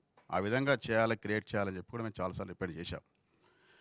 అది కాకుండా ఇప్పుడు పోస్ట్ కోవిడ్లో వచ్చినప్పుడు ఏదైతే అంటే ఇది వచ్చిన తర్వాత ముఖ్యంగా ఆన్లైన్ క్లాసెస్ అన్నప్పుడు మిగతా వాళ్ళు చెప్పినట్టే స్మార్ట్ ఫోన్స్ అవైలబిలిటీ లేక కొంత ఇబ్బంది పడ్డటువంటి స్టూడెంట్స్ ఉన్నారు. బ్యాండ్ విడ్త్ కూడా విలేజ్లో ఎక్కువ అవైలబిలిటీ లేకుండా ఉంది. కానీ కాకుంటే సంక్షోభం కారణంగా చాలామంది ఈరోజు దీనికి వేరే దారులు వెతకడం జరిగింది. ఏదైతే కార్పొరేటు ఏదైతే సాఫ్ట్వేర్ కంపెనీస్ అన్నీ కూడా సోషల్ రెస్పాన్సిబిలిటీ కింద చాలా మటుకు అన్నీ కూడా ఓపెన్గా ఫ్రీగా ఇవ్వడం జరిగింది. ఇప్పుడు జూమ్ యాప్ అయితే అండి, లేకుంటే సిస్కో వాళ్ళు వెబ్ఎక్స్ అండి, ఇవన్నీ కూడా మనం క్లాసెస్ కండక్ట్ చేసుకోవడానికి, లేకుంటే మీటింగ్స్ పెట్టుకోవడానికి, వెబినార్స్ పెట్టుకోవడానికి ఇవన్నీ కూడా అవకాశాలు కల్పించారు. మేము క్లాసెస్ ఆల్మోస్ట్ ఎండింగ్ వచ్చినప్పుడు ఈ యొక్క లాక్డౌన్ జరిగింది. కాబట్టి 1 or 2 యూనిట్స్ కూడా మేము ఆన్లైన్లో కంప్లీట్ చేసాం. ఒక 10-15% స్టూడెంట్స్ ప్రాపర్గా అటెండ్ కానటువంటి పరిస్థితి ఉంది. అంటే రెగ్యులర్గా వాళ్ళకు ఉన్నటువంటి ప్రాబ్లమ్స్ అక్కడ నెట్ ప్రాబ్లమ్స్ దాని కారణంగా. కాబట్టి ఏదైతే స్టూడెంట్స్ ఇప్పుడు వైవా కూడా ఫైనల్ ఇయర్స్ స్టూడెంట్స్ ఇప్పుడు ఇమీడియట్లీ June 28 నుంచి ఎగ్జామ్ షెడ్యూల్ ఇచ్చారు. దాని తర్వాత వైవా కూడా కండక్ట్ చేయాలన్నప్పుడు వైవా కండక్ట్ చేసినప్పుడు కూడా స్టూడెంట్స్కు యాంపుల్ టైం దొరకడం కారణంగా ఆన్లైన్లో చాలా వాళ్ళు పర్ఫార్మెన్స్ చాలా బాగా చేశారని చెప్పి చెప్తున్నటువంటి ఎక్స్పీరియన్సెస్ టీచర్ చెప్తా ఉన్నారు. అట్లాగే చాలా మటుకు ఇంతకుముందు కోర్సెరా తర్వాత NPTEL దీంట్లో చాలా ప్రోగ్రామ్స్ చేసుకోవడానికి అవన్నీ కూడా అవకాశాలు ఉన్నాయి. స్టూడెంట్స్ తర్వాత ఫ్యాకల్టీ కూడా ఆల్మోస్ట్ అందరూ కూడా ఏదో ఒక ప్రోగ్రామ్ ఏదో ఒక సబ్జెక్ట్లో వాళ్ళు చేయడం జరిగింది. సర్టిఫికేషన్ కోర్సెస్ చాలా మటుకు చేశారు. కాబట్టి ఈ విధమైనటువంటి అవకాశం ఈ యొక్క కోవిడ్ కారణంగా చాలా మటుకు ఏదైతే టెక్నికల్ స్టూడెంట్స్ ఆప్ చేసుకోవడానికి వచ్చింది. తర్వాత ఈరోజు సమాజంలో ఏ విధమైనటువంటి అవకాశాలు రాబోరోలో వస్తాయి, కాబట్టి వాటి గురించి ఆలోచన చేయాలనేటువంటి ఒక ఆలోచన కూడా ఈరోజు చాలా మటుకు వెబినార్స్ కారణంగా, తర్వాత స్టూడెంట్స్లో డిస్కషన్ కారణంగా కూడా ఈ ఒక డిస్కషన్ అయితే ఈరోజు మన పర్టికులర్గా టెక్నికల్ స్టూడెంట్స్లో వచ్చింది. రెండో విషయం చూసినప్పుడు ముఖ్యంగా మన దగ్గర ఉన్నటువంటి ప్యాటర్న్ అయితే ఉందో, అయితే యూనివర్సిటీస్ సిలబస్ ఫ్రేమ్ చేస్తూ ఉన్నాయో, దాంట్లో ఇంతకుముందు అయితే ఇంటర్మీడియట్ ఎడ్యుకేషన్లో చెప్పినట్టు అంతా మగప్ చేసి తర్వాత ఒకసారి ఒమిట్ చేయడం, అంటే లాస్ట్కి వచ్చినట్టు మెమరీ అంతా కూడా మనం టెస్ట్ చేయడం అట్లా కాకుండా కంటిన్యూ క్లాస్లో ఎవాల్యుయేషన్ జరుగుతూ రెగ్యులర్ ఎవాల్యుయేషన్ కనుక ఉన్నట్టుండి లాస్ట్ కనుక కొంత మినిమైజ్ చేసి ఆ ఫైనల్ ఎగ్జామ్ కనుక కండక్ట్ చేసినట్టయితే బాగుంటుందని చెప్పి చాలామంది ఈరోజు ఎక్స్ప్రెస్ చేస్తారు. రెండోది, ఈరోజు ఏదైతే తర్వాత ఇప్పుడున్నటువంటి నెక్స్ట్ అకాడమిక్ ఇయర్లో క్లాసెస్ స్టార్ట్ చేయాలన్నప్పుడు జేపీ గారు చెప్పినట్టు మొన్న ఎక్కడో జేడీగా మన లక్ష్మీనారాయణ గారు కూడా చెప్పారు, నేను టీచర్గా పనిచేసినప్పుడు అటెండెన్స్ తీసుకునేవాడిని కాదు, క్లాస్ అయిపోయాక ఓన్లీ ఆబ్సెంటీస్ 1 or 2% పేర్లు చెప్పి వీళ్ళిద్దరు 2% ఆర్ ఆబ్సెంట్ అని చెప్పేవాడిని. కాబట్టి ఆ విధంగా టీచర్ యొక్క ఐడెంటిఫై చేయడం స్టూడెంట్స్ను ఆ విధంగా కనుక చేసినట్టయితే కూడా ఉపయోగం ఉంటుందని చెప్పి వారు ఏదో ఒక వెబినార్లో చెప్తే నేను విన్నాను. ఆ విధంగానే ఈరోజు మొత్తం థియరీ కూడా మొత్తము ఆన్లైన్లో కండక్ట్ చేసి ఓన్లీ మళ్ళీ క్లాసు అయితే 30 ఇప్పుడు 60 క్లాస్లో 30 క్లాసెస్ పెట్టేసి తర్వాత హార్డ్ అండ్ ఈవెన్గా ఫస్ట్ ఇయర్, థర్డ్ ఇయర్, తర్వాత సెకండ్ ఇయర్, ఫోర్త్ ఇయర్ అట్లా కనుక క్లాసెస్ కండక్ట్ చేస్తూ 30 క్లాస్ పెట్టి అయితే ఆన్లైన్లో ఒకరోజు ముందు రోజు క్లాస్ తీసుకొని థియరీ అక్కడ ఓన్లీ డిస్కషన్ కనుక పెట్టినట్టయితే, ఇంటరాక్షన్ సెషన్ కనుక పెట్టినట్టయితే ఉపయోగం ఉంటుందని చెప్పి ఏఎస్టీ కూడా మన చైర్మన్ గారు కూడా మాట్లాడినప్పుడు ఈ విధంగా ఆలోచన చేయండి అని చెప్పి కూడా చెప్పడం జరిగింది. అదేవిధంగా ఏదైతే ఇప్పుడు ఇంటర్న్షిప్స్ కూడా ఆన్లైన్లో ఏఎస్టీ చాలా మట్టుకు ఇస్తున్నది, అవి కూడా ఆన్లైన్లో చేసుకోవచ్చు. తర్వాత ఈ యొక్క రాబో రోజులలో ఏ విధంగా ఉండాలని చెప్పి మేము కూడా కొంత మేనేజ్మెంట్స్ నుంచి అక్కడి నుంచి చర్చ చేసినప్పుడు ఇప్పుడు ముఖ్యంగా వచ్చేటువంటి మాకు ఉండేటువంటి ఇబ్బందులు కొన్ని గవర్నమెంట్ సైడ్ నుంచి కూడా కొంత, అంటే జనరల్గా ఫీ స్ట్రక్చర్ ఇవన్నీ కూడా ఉన్నప్పుడు మాకు రావాల్సింది ఇప్పుడు రీఎంబర్స్మెంట్ పేరు మీద కొంత గవర్నమెంట్ నుంచి కమిట్మెంట్స్ ఉన్నాయి ఒక 1.5 year నుంచి. కాబట్టి అవన్నీ కూడా ఈ యొక్క సంక్షోభంలో కనుక మేము బయటికి రావడానికి, ఇన్ఫ్రాస్ట్రక్చర్ క్రియేట్ చేసుకోవడానికి, డిజిటల్ క్లాస్ రూమ్ చేసుకోవడానికి, శానిటైజ్ చేసుకోవడానికి, ఇన్ఫ్రాస్ట్రక్చర్ ఇంకా కొంత క్రియేట్ చేసుకోవడానికి కనుక ఈ సపోర్ట్ కూడా గవర్నమెంట్ నుంచి కనుక ఇమీడియట్లీ అయితే లాంగ్ పెండింగ్ ఉన్నటువంటి డ్యూస్ కాలేజెస్కి ఇచ్చినట్టయితే కొంత ఇన్ఫ్రాస్ట్రక్చర్ చేసుకోవడానికి అవకాశం ఉంటుంది. అదేవిధంగా ఇప్పుడు స్టూడెంట్స్కు అంటే జనరల్ సమాజంలో ఇంతకుముందు అయితే మనకు ఒక 3 మినిమం నీడ్స్ ఉండేది, అది ఇప్పుడు 5 అయినాయని చెప్పి చెప్తా ఉన్నారు. ఇంతకుముందు తిండి, బట్ట, ఇల్లు ఉంటే సరిపోతుంది, తర్వాత ఎలక్ట్రిసిటీ వచ్చింది, తర్వాత ఇప్పుడు బ్యాండ్ విడ్త్ కూడా ఇప్పుడు నెట్ అనేది కూడా కంపల్సరీ 5వ దాని కింద యాడ్ చేసుకున్నట్టయితే ఈ యొక్క సౌకర్యం కూడా అందరికి కల్పించినట్టయితే కూడా మనం ఆన్లైన్లో సక్సెస్ఫుల్గా క్లాస్ వర్క్ నడిపించుకోవచ్చు. ఈ విధమైనటువంటి అవకాశాలు కనుక మనం కల్పించినట్టయితే ఆన్లైన్లో కూడా టెక్నికల్ ఎడ్యుకేషన్ మనం నిర్వహించుకోగలుగుతాం. ఎంతైనప్పటికీ కూడా దీనికి అయితే క్లాస్ ఇంటరాక్షన్ కనుక లేనట్టయితే అంత రిజల్ట్ ఉండదని చెప్పి కూడా చాలామంది ఎక్స్పర్ట్స్ చెప్తా ఉన్నారు. కాబట్టి దీన్ని అన్నీ ఆలోచన చేసినప్పుడు కొంత మనం గవర్నమెంట్ సైడ్ నుంచి కూడా కొంత ఇన్ఫ్రాస్ట్రక్చర్ విషయంలో ఆలోచించినట్టయితే ఉపయోగం ఉంటుంది. Welcome to you sir. Prameel garu Narayana విద్యా సంస్థల అకాడమిక్ డైరెక్టర్గా ఉన్నారు. నార్మల్గా ఇప్పుడు ఆన్లైన్ టీచింగ్ అనేది దాదాపుగా ఈ కోవిడ్ తర్వాత తప్పనిసరిగా మారబోతూ ఉంది. At the same time class room teacher and student interaction కూడా తప్పనిసరిగా ఉండాలి అనేది ఒకటి నడుస్తూ ఉంది. దీని మీద కొన్ని ప్రత్యామ్నాయాలు కూడా సూచిస్తున్నారు. మార్నింగ్ కొంతమందిని, ఈవినింగ్ కొంతమందిని కానీ, ఈ దినం కొంతమంది, మరుసటి దినం కొంతమందిని కానీ, సగం ఆన్లైన్, సగం క్లాస్ రూము, ఇట్లా డిఫరెంట్ కాంబినేషన్స్ కూడా చెప్తా ఉన్నారు. సో సిస్టమ్ ఎలా ఉంటే మీరు స్టూడెంట్ బెనిఫిట్ అవుతుందని భావిస్తున్నారు? మేజర్గా సార్ నేను K-12 ఎడ్యుకేషన్ గురించి డిస్కస్ చేసే ప్రాసెస్లో ఇప్పుడు మనకు విద్యారంగము ఇప్పటి వరకు ఉన్నటువంటి మన సిస్టమ్ ఏదైతే మన వ్యవస్థ ఉందో దానిలో ఉపాధ్యాయులు, పిల్లలు ఒక తరగతి గదిలో ఉండి రియల్ టైం కాంటాక్ట్, అంటే స్టూడెంట్ని టీచర్ మానిటర్ చేసే విధంగా మన విద్యా వ్యవస్థ అనేది ఉంది. స్టూడెంట్ యొక్క ఫీడ్బ్యాక్ను కూడా ఎప్పటికప్పుడు టీచర్ తెలుసుకుంటూ వాళ్ళకి కావలసిన ప్రత్యామ్నాయాలని ఎప్పటికప్పుడు ఇస్తూ వచ్చారు. ఒక స్ట్రక్చర్డ్ లెర్నింగ్ సిస్టమ్ అనేది మన దగ్గర ఇప్పటివరకు విద్యారంగంలో ఉంది. ఇప్పుడు కోవిడ్ ఏదైతే కరోనా పీరియడ్ ఉందో, ఇది వచ్చే టైంకి భారతదేశంలో లాక్డౌన్ 24వ తేదీ మార్చ్ స్టార్ట్ అయ్యే టైంకి పిల్లలందరికీ కూడా బోర్డ్ ఎగ్జామినేషన్స్ కాలేదు. అలాగే ఇంటర్మీడియట్ పరీక్షలు పూర్తి చేసుకున్న విద్యార్థులకి వాళ్ళు ఏదైతే 2 సంవత్సరాలు ఎదురు చూస్తూ వేచి చూశారో ఆ కాంపిటేటివ్ ఎగ్జామినేషన్స్ అన్నీ కూడా అలాగే ఆగిపోయాయి. సో స్టూడెంట్స్లో, పేరెంట్స్లో, అందరిలో కూడా, తల్లిదండ్రులు అందరిలో కూడా ఒక విధమైనటువంటి ఆందోళన నెలకొంది. ఈ ఆందోళనని తగ్గించే ప్రయత్నంలో మా వైపు నుంచి మేము 100% అని చెప్పలేకపోయినా నిరంతరాయం కృషి చేసి ఆ పిల్లలకు కావలసినటువంటి సపోర్ట్ సిస్టమ్ ఏదైతే ఉందో అది ఆన్లైన్ క్లాసెస్ రూపంలో, పిల్లలు కూడా ఎగ్జామినేషన్స్ కూడా మిస్ అవ్వకుండా అదే ఫ్రీక్వెన్సీతో పిల్లలకి ఎవరైతే కాంపిటేటివ్ ఎగ్జామినేషన్స్కి అటెండ్ అవ్వాలో వాళ్ళందరికీ అదే ఫ్రీక్వెన్సీతో ఎగ్జామినేషన్స్ కూడా కండక్ట్ చేయడం జరిగింది. అలాగే గ్రామీణ ప్రాంత విద్యార్థులకి కొంతవరకు ఈ ఇంటర్నెట్ ఫెసిలిటీ అనేది అవైలబిలిటీలో లేదు కాబట్టి నేషనల్ శాంపిల్ సర్వే ఆఫీస్ వీళ్ళు చేసిన దాని ప్రకారం సార్, అర్బన్లో ఓన్లీ 42% మాత్రమే ఇంటర్నెట్ అవైలబిలిటీ ఉంది. రూరల్కి వచ్చేటప్పటికి ఓన్లీ 18% మాత్రమే ఇంటర్నెట్ అవైలబిలిటీ ఉంది. కాబట్టి ఇలాంటి కండిషన్స్లో స్టూడెంట్స్ మరీ ప్యానిక్ అవ్వకుండా మనం కొంతవరకు టీవీ క్లాసెస్ రూపంలో కూడా ఆర్గనైజేషన్ తరఫు నుంచి టీవీ క్లాసెస్ రూపంలో కూడా పిల్లలకి అవకాశం వచ్చేలాగా ప్రయత్నం చేశాం. మన వైపు నుంచి ఆన్లైన్ ఎలా చేశారు కొంచెం వివరించండి.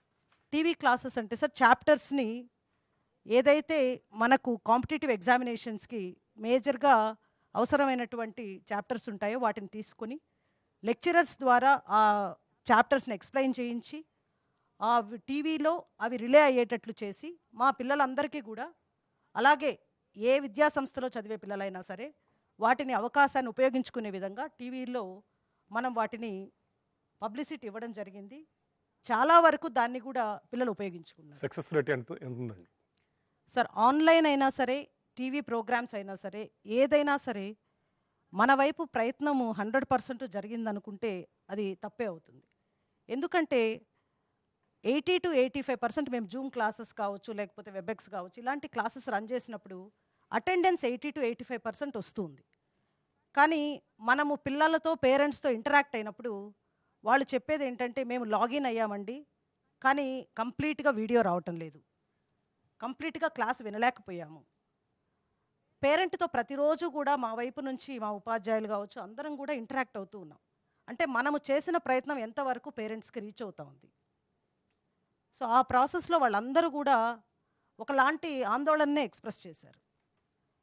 కాబట్టి కంపల్సరీగా మన వైపు నుంచి ప్రయత్నంలో లోపం లేకుండా చేశాం. కానీ స్టూడెంట్స్ ఎంతవరకు రిసీవ్ చేసుకున్నారు అంటే ఇట్ ఈజ్ అరౌండ్ 40 to 50% మాత్రమే అని చెప్పొచ్చు. దీనికి ఏమైనా మీకు ఫీడ్బ్యాక్ మెకానిజం ఉందండి? ఉంది సార్. మన దగ్గర ఒక యాప్ ఉంది సార్. స్టూడెంట్ కానీ పేరెంట్ కానీ దానిలో ఫీడ్బ్యాక్ ఇవ్వచ్చు. అంటే మేము ఎంతవరకు చేయగలుగుతున్నాము, అంటే మాకు 100% రిసీవ్ అవుతుందా లేదా అనేది. సో దీనికి ప్రత్యామ్నాయంగా ఏం చేశామంటే, ప్రతి కాన్సెప్ట్కి సంబంధించినటువంటి ఎస్పెషల్లీ ఫ్రమ్ క్లాస్ 1 to 10 వాళ్ళకి ప్రతి కాన్సెప్ట్కి సంబంధించిన వీడియోస్ని కూడా అప్లోడ్ చేయడం జరిగింది సార్. దాని పేరు ఎన్ గురు అనే ఒక యాప్ని పెట్టాము.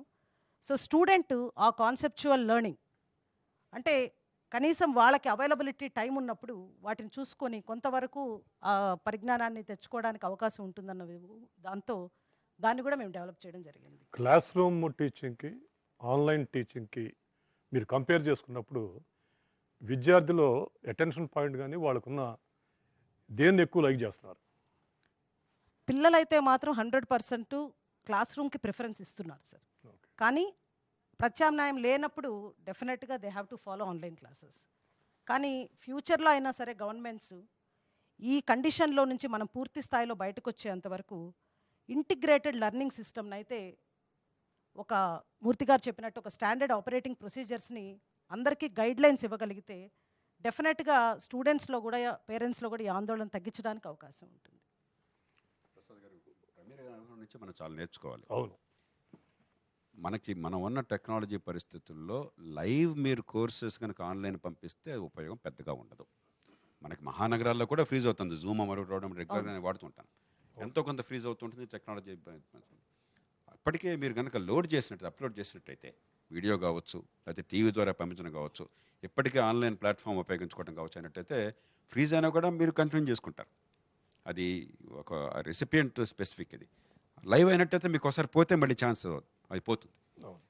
కాబట్టి ఈ లైవ్ ఇంటరాక్షన్ అనేది ప్రధానంగా మానిటరింగ్కి, డౌట్స్ తీర్చడానికి, పర్సనల్ ఇంటరాక్షన్కి తప్ప పాఠాలు బోధించడానికి లైవ్ ఇంటరాక్షన్ పెద్దగా ఉపయోగపడదు మనకు టెక్నాలజీ పరిస్థితుల్లో, డిస్టెన్స్ ఎడ్యుకేషన్.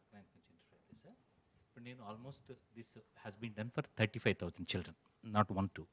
ఈ 35,000 మంది చిల్డ్రన్కి ఇండివిజువల్గా ఫోన్ చేసి అసలు ఎంతమందికి స్మార్ట్ ఫోన్ ఉంది, ఎంతమందికి స్మార్ట్ ఫోన్ లేదు అని చెప్పారంటే only I got 3% of them they don't have the smart phone, 97% they have the smart phone, including with the rural village బ్యాక్గ్రౌండ్లో కూడా. కాలేజ్ స్థాయిలో, ఇంటర్మీడియట్ స్థాయిలో, నేషనల్ యావరేజ్ ఓన్లీ కాలేజీ 60%. స్థాయిలో సార్. అంటే ఇప్పుడు నేను చెప్పిన దాంట్లో సార్ ఎక్కువ మంది ఈవెన్ బిలో పావర్టీ లైన్ ఉన్న వాళ్ళు కూడా మేబీ నేను అనుకోవటం గత 4-5 సంవత్సరాల్లో వచ్చేటప్పటికి వీళ్ళు అంటే కాస్ట్ ఎంటర్టైన్మెంట్ ప్రోగ్రామ్ లాగా పర్టికులర్గా స్పెసిఫిక్గా చెప్తే ఈటీవీ జబర్దస్త్ ప్రోగ్రామ్తో ఎంజాయ్ చేస్తూ ఉన్నారు. సో ఎక్కువ టైం స్పెండ్ చేస్తూ ఉన్నారు. ఇవాళ అంటే ఆ ఎంజాయ్మెంట్ అని చెప్పినది ఆ స్మార్ట్ ఫోన్ ఇవాళ వీళ్ళకి ఉపయోగపడింది. మాకు ఆన్లైన్ ఎంతమంది వస్తారు, విల్లింగ్ ఉందా విల్లింగ్ లేదా అనే దగ్గర చూసుకుంటూ వస్తే ఆల్మోస్ట్ మనకి 83-84% వరకు విల్లింగ్ ఇచ్చారు. రిమైనింగ్ 16-17% మేము ఆన్లైన్ రాము అన్నారు. ఎందుకు రారు అనే దగ్గర వస్తే అంటే మీ దగ్గర స్మార్ట్ ఫోన్ ఉంది కదా, స్టిల్ ఎందుకు రారు అని చెప్పానంటే వాళ్ళు చెప్తున్న ఒక చిన్న ఇష్యూ ఏంటి అని చెప్పానంటే మా ఇంట్లో 2 పిల్లలు ఉన్నారు, ఒక్క ఫోన్ ఉంది. సో అట్లాగే పేరెంట్ కూడా కంటిన్యూస్గా మీరు 4-5 గంటలు చెప్తే మా ఫోన్ మధ్యలో మేము ఏదైనా మాట్లాడుకోవడానికి ఉండదు కాబట్టి అందువల్ల మేము ఫోన్ ఇవ్వలేకపోతున్నాము అనేది that is a major issue. తర్వాత యాక్సెప్టెన్స్ అయిన వాళ్ళల్లో మళ్ళీ ఒక 10% రావట్ల. ఎందుకు రావట్లేదు అని చెప్పానంటే that is with respect to the timings. Like అంటే మనం ఈ 9-8 అని చెప్పానంటే విద్యార్థి నిద్రలేసి ఆ టైంకి అక్కడ సిస్టంలోకి రావాలని చెప్పే దగ్గర అక్కడ గ్యాప్ వస్తుంది. ఇవి గ్యాప్స్ వచ్చాయి. తర్వాత స్ట్రీమింగ్ అనే దగ్గరికి వచ్చేటప్పటికి నాకు తెలిసి అంటే నేను కంటిన్యూస్గా ఆల్మోస్ట్ 40 days నుంచి రెగ్యులర్గా ప్రతిరోజు ఇంతమంది పిల్లలతో రన్ చేసుకుంటూ వస్తున్నాం. అంటే like I can say 70% of these 35,000 children are there in the online. So వీళ్ళకి చేసుకుంటూ వస్తే ఈ 70% ఆఫ్ ది చిల్డ్రన్లో వీళ్ళకి ఈ స్ట్రీమింగ్ అన్న ప్రాబ్లం వచ్చేటప్పటికి 3%-5% మించి రాలేదు సార్. రిమైనింగ్ అందరికీ కూడా బాగానే వస్తుంది. సో ఓన్లీ థింగ్ ఏంటని చెప్పానంటే వాళ్ళు కొన్ని ప్రికాషన్స్ మనం తీసుకోవాల్సి వస్తుంది. అంటే ఇప్పుడు జూమ్లోకి వచ్చినప్పుడు మనకు అనుభవం లేకుండా ముందు మనం స్టార్ట్ చేసాం కాబట్టి ఏమవుతుందని చెప్పానంటే అన్నీ ఓపెన్ అయిపోయి ఉంటున్నాయి, అన్ని వీడియోస్ ఓపెన్ అయిపోయి ఉంటున్నాయి. కానీ ఇప్పుడు మనం చేసేటప్పుడే ఇనిషియల్గా అన్నీ కట్ చేసి ఒక్క టీచర్ డెలివరీ ఒకటి, అలాగే టీచర్ వీడియోని టెలికాస్ట్ చేసినప్పుడు ఎక్కువ ఎంబీ కన్జ్యూమ్ అవుతుంది సార్. ఆల్మోస్ట్ అది 150-160 ఎంబీ దాకా కన్జ్యూమ్ అవుతుంది 1 అవర్కి వచ్చేటప్పటికి. అదే టీచర్ యొక్క డిస్ప్లేని మీరు కట్ చేసుకుని మీరు ఆ content already power point presentation రూపంలో చేసుకుని దాని ద్వారా మీరు రన్ చేయగలిగితే ఐ థింక్ 100% అది వస్తుంది సార్. జస్ట్ వాయిస్ ఓవర్ రూపంలో 100% వస్తుంది. సో ఇదే నేను ఇటువంటి అన్నీ కూడా ప్రాక్టికల్గా ప్రాబ్లంలోకి వెళ్ళాం కాబట్టి ఈ అన్నిటికీ ఒక సొల్యూషన్స్ ఉన్నాయి. ఇవాళ సొల్యూషన్స్ ఏమీ కొత్తగా ఎత్తుక్కొచ్చి అర్జెంటుగా మనం కొత్త టెక్నాలజీ క్రియేట్ చేసి పుట్టించాల్సిన అవసరం లేదు. ఇప్పుడు మనకి ఆంధ్రప్రదేశ్, తెలంగాణ ఎక్కడ చూసుకుంటూ వస్తే ఈ సిలబస్ K-12 వరకు చూసుకుంటూ వస్తే సో ఇక్కడ కోర్సలైట్ అనే ఒక సంస్థ నారాయణ విద్యా సంస్థ వాళ్ళు కూడా చేస్తున్నట్టున్నారు దాంతో. సో అద్భుతంగా కంటెంట్ అనేది డెవలప్ చేశారు. చూడడానికి కూడా చాలా 3D యానిమేషన్తో చాలా చక్కగా చేస్తుంది. ఎరిడెక్స్ అనే ఒక సంస్థ చేస్తుంది, మెలుహా అనే ఒక విద్యా చేస్తుంది. ఇట్లా కనీసం 5-6 సంస్థలు కంప్లీట్గా కంటెంట్ అనేది వచ్చింది. వీళ్ళందరూ కూడా దేని మీద వస్తున్నారు అని చెప్పినట్టు ఇప్పుడు యాక్టివిటీ ఓరియంటెడ్ అన్న లెర్నింగ్ ప్రాసెస్లోకి వస్తున్నారు sir. That is what we require at the stage. Activity oriented పిల్లవాడిని కాస్త విధంగా ఆహ్లాదకరంగా తీసుకుంటూ వచ్చి వాడిని కాన్సెప్ట్ నేర్పిద్దాము. తర్వాత ఈ కోవిడ్ వల్ల మీరన్న ఫస్ట్ లైన్ సంక్షోభంలో అదృష్టం అని చెప్పినది. ఈ సంవత్సరం పిల్లవాడికి వాడు నిజంగా కాన్సెప్ట్ నేర్చుకునే అదృష్టం కలిగింది. సో ఏప్రిల్ 5వ తేదీ జేఈ మెయిన్ పరీక్ష లేకుండా ఇవాళ వరకు అన్డిఫైన్డ్గా పోస్ట్పోన్ అవడం వల్ల ఇక్కడ ఉన్న ఎవరైనా చూసి చెప్పుకోవచ్చు. నేను ఖచ్చితంగా అబ్జర్వ్ చేసింది 100% అందరి విద్యార్థుల యొక్క పొజిషన్స్ చాలా పెరిగాయి. కనీసం 60% మంది విద్యార్థుల యొక్క మార్క్స్, వాళ్ళ యావరేజ్ మార్క్స్ గతానికి ఇప్పుడు 50 నుంచి 70 మార్కులు పెరిగాయి. అంటే ఏంటంటే ప్రసన్న గారు డైరెక్టర్ పీపుల్స్ కంబైన్ గ్రూప్, దాదాపు 20-25 సంవత్సరాలు ఇంటర్మీడియట్ స్థాయి నుంచి కింద స్కూల్ స్థాయి వరకు పిల్లల్ని చూస్తూ వచ్చారు. ఓ రకంగా ఓక్రిడ్ సంస్థల్లో కొన్ని వేల మంది పిల్లల్ని మీరు అనేక రాష్ట్రాల్లో టచ్ చేస్తూ వస్తూ ఉన్నారు. ముఖ్యంగా క్లాస్ రూమ్కి వచ్చేటప్పటికి ఒక వాతావరణం ఉంటుంది. ఆన్లైన్కి వచ్చేటప్పటికి ఇవాళ ఇంట్లో కూడా ఒక క్లాస్ రూమ్ ఏర్పాటు చేసుకోవాల్సిన పరిస్థితి పేరెంట్స్కి వచ్చింది. సరే, దురదృష్టవశాత్తు 37% మంది కుటుంబాలు కేవలం ఒక రూమ్లో బతికేవాళ్ళు ఉన్నారు దేశంలో. ఎనదర్ 40% కేవలం 2 రూములు మాత్రమే ఉన్నాయి. దీంట్లో ఇవన్నీ ప్రాక్టికల్ డిఫికల్టీస్. సో మనకు ఆన్లైన్కి వచ్చేటప్పటికి పిల్లాడి అటెన్షన్ కానివ్వండి, ఇందా మూర్తి గారు చెప్పారు, వాళ్ళకున్న మార్కులు కానీ, కొంచెం సామర్థ్యం కానీ, నేర్చుకునే స్థాయి కానీ పెరిగిందనేది ఒక రకంగా ఒక పాజిటివ్ ఇది మనకి దీంట్లో నుంచి వస్తూ ఉంది. సో మీ అనుభవం ఏంటి? ముఖ్యంగా చిన్నప్పటి నుంచి పిల్లల్ని చూస్తూ వచ్చారు, ఇంటర్మీడియట్ వరకు వచ్చేటప్పటికి వాళ్ళు అనేక స్థాయిలు ఉంటూ ఉన్నాయి. సార్, ముందుగా మీ ప్రశ్నకి ఆన్సర్ చెప్పే ముందు, ఈ కోవిడ్ క్రైసిస్లో ప్రతి టీచర్ని మనం అప్రిషియేట్ చేయాల్సిన అవసరం ఉంది. ఎందుకంటే భారతదేశంలో ఉన్న 25 కోట్ల మంది పిల్లల్ని ఒక పర్ఫెక్ట్ మేనర్లో ఎంగేజ్ చేయటంలో కానివ్వండి, వాళ్ళ విద్యా బోధన ఆగకుండా ఏదో ఒక రూపేణా వాళ్ళని చేరటం అనే దాంట్లో టీచర్స్ సఫలీకృతులయ్యారని మాత్రం నేను చెప్తాను. అది గవర్నమెంట్ స్కూల్స్ అవ్వచ్చు, ప్రైవేట్ స్కూల్స్ అవ్వచ్చు, ఎలాంటి స్కూల్స్ అయినా కానీ ఇంతకు ముందు ఎప్పుడూ లేనంతగా పేరెంటు, టీచరు, స్టూడెంట్ మధ్య ఎంగేజ్మెంట్ అనేది చాలా బాగా పెరిగింది. అది అన్ని స్కూల్స్లో కూడా అబ్జర్వ్ చేసిన ఒక ఫండమెంటల్ క్వాలిటీ. ఇక ఆన్లైన్ ఎడ్యుకేషన్ దగ్గరికి వచ్చేటప్పటికి నా ముందు మాట్లాడిన పెద్దలందరూ మాట్లాడటం జరిగింది. వీటిల్లో ఫండమెంటల్గా మనం చూసుకుంటే కోవిడ్ క్రైసిస్లో ఆన్లైన్ ఎడ్యుకేషన్ అవసరం ఎందుకు వచ్చింది, కోవిడ్ తర్వాత ఆన్లైన్ ఎడ్యుకేషన్ ఎలా ఉండబోతుంది అనే దాన్ని 2 రకాలుగా చూడాల్సిన అవసరం ఉంది సార్. ఈ లాక్డౌన్ పీరియడ్ అనేది విద్యా సంవత్సరం చివరిలో మనకి రావటం జరిగింది. అది సడన్గా ఎవరు ఎక్స్పెక్ట్ చేయని రీతిలో వచ్చింది, ఎవరు ప్రిపేర్డ్గా లేరు. అలాంటి సందర్భంలో పిల్లల కోసం ఏదో ఒక ప్రోగ్రాం చేయాలి, వాళ్ళ విద్యాబోధన ఆగకుండా చేయాలని స్కూల్స్ కానివ్వండి, గవర్నమెంట్స్ కానివ్వండి, టీచర్స్ కానివ్వండి పడిన తపన 3 రీజన్స్ సార్. ఒకటేంటంటే రిటెన్షన్. ఎప్పుడైనా కానీ సమ్మర్ వెకేషన్ అనేది 45 డేసు లేకపోతే 7 వీక్స్ మ్యాక్సిమం వచ్చింది. ఈసారి అన్ఎక్స్పెక్టెడ్గా లాక్డౌన్ ఎంతకాలం ఉందో తెలియదు, దాని తర్వాత సమ్మర్ వెకేషను, స్టూడెంట్కి 13 నుంచి 14 వారాల గ్యాప్ వచ్చింది. ఈ గ్యాప్లో ఏంటంటే చిన్నపిల్లలు, ఒక పెద్ద పిల్లలైనా కానీ వాళ్ళు సంవత్సరం అంతా నేర్చుకున్న విద్యని గుర్తుంచుకోవటం అనే దాంట్లో ఫెయిల్ అవటం అనేది జరిగింది.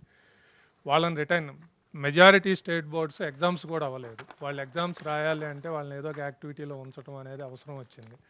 ఆ అవసరం రీత్యా ప్రతి వాళ్ళు కూడా ఏదో ఒక రూపంలో ఆన్లైన్ ఎడ్యుకేషన్ని చేర్చడం జరిగింది.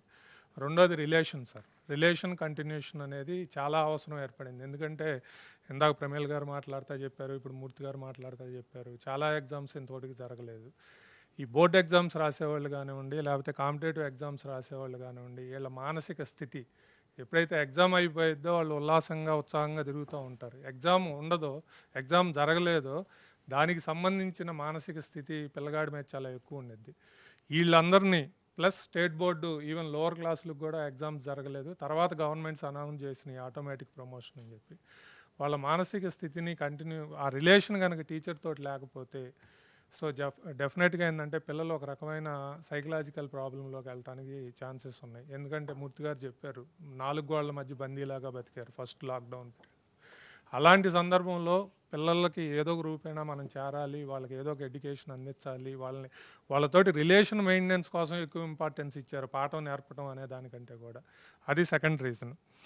థర్డ్ రీజన్కి వచ్చేటప్పటికి ఒక రొటీన్ సార్. పిల్లలకి ఏదైనా సరే ఒక రొటీన్ నుంచి బయటకు వస్తే దాని నుంచి మళ్ళీ నార్మల్ రొటీన్కి తీసుకురావడానికి చాలా టైం పట్టిద్ది. ఈ కోవిడ్ క్రైసిస్ మూలంగా అందరూ 24 గంటలు ఇంట్లో ఉండటం మూలంగా వాళ్ళకి ఫిజికల్ యాక్టివిటీ లేదు, లేకపోతే ఆ నేర్చుకునే ఎప్పుడు నిద్రలేస్తారు, ఎప్పుడు పడుకుంటారు, టీవీలకి పేరెంట్స్ అతుక్కుపోయిన సందర్భంలో పిల్లల్ని ఎలా దాని నుంచి డైవర్ట్ చేయాలి, ఇట్లాంటి సందర్భంలో ఆ రొటీన్ దాన్ని ఫ్రేమ్ చేయడం కోసం నీకు 10 గంటల క్లాస్ ఉండిద్ది, అది టీవీ ద్వారా చెప్తున్నారా, వాట్సాప్ ద్వారా చెప్తున్నారా, లేకపోతే ఆన్లైన్ ఎడ్యుకేషన్ జూమ్ యాప్ల ద్వారా చెప్తున్నారా అనే దానితో పక్కన పెట్టి వాళ్ళకు రొటీన్ క్రియేట్ చేయడం కోసం అవసరం గమనించి ప్రతి స్కూల్ వాళ్ళు కూడా ముందుకు రావటం, దాన్ని ఇంప్లిమెంట్ చేయటం అనేది జరిగింది. ఈ మూడిటి విషయంలో కానీ మనం తీసుకున్నట్టయితే రిలేషన్ ఎస్టాబ్లిష్ చేయటం కానివ్వండి, రొటీన్ ఎస్టాబ్లిష్ చేయటం కానివ్వండి, ఆ రిటెన్షన్ నిలపడానికి పడిన తపన కానివ్వండి, డెఫినెట్గా టీచర్లు సక్సెస్ అయ్యారని మాత్రం నేను చెప్తాను సార్. ప్రసన్న గారు, ముఖ్యంగా 10th class, intermediate, 9th class నుంచి చూసుకుంటే వాళ్ళకై వాళ్ళు వాలంటీర్గా డెఫినెట్గా ముందుకు రావటం, ఎక్కువ మార్కులు రావాలన్నా ఇంకోటి తల్లిదండ్రులతో పెద్దగా సంబంధం లేకుండా వస్తారు. ప్రాథమిక స్థాయిలో ఉన్న పిల్లల్ని కనుక తీసుకుంటే వాళ్ళకి పేరెంట్స్ అటెన్షన్ చాలా అవసరం. సో ఈ విషయంలో పేరెంట్స్ అటెన్షన్ ఎట్లా ఉంది? అది మిక్స్డ్ రెస్పాన్స్ సార్.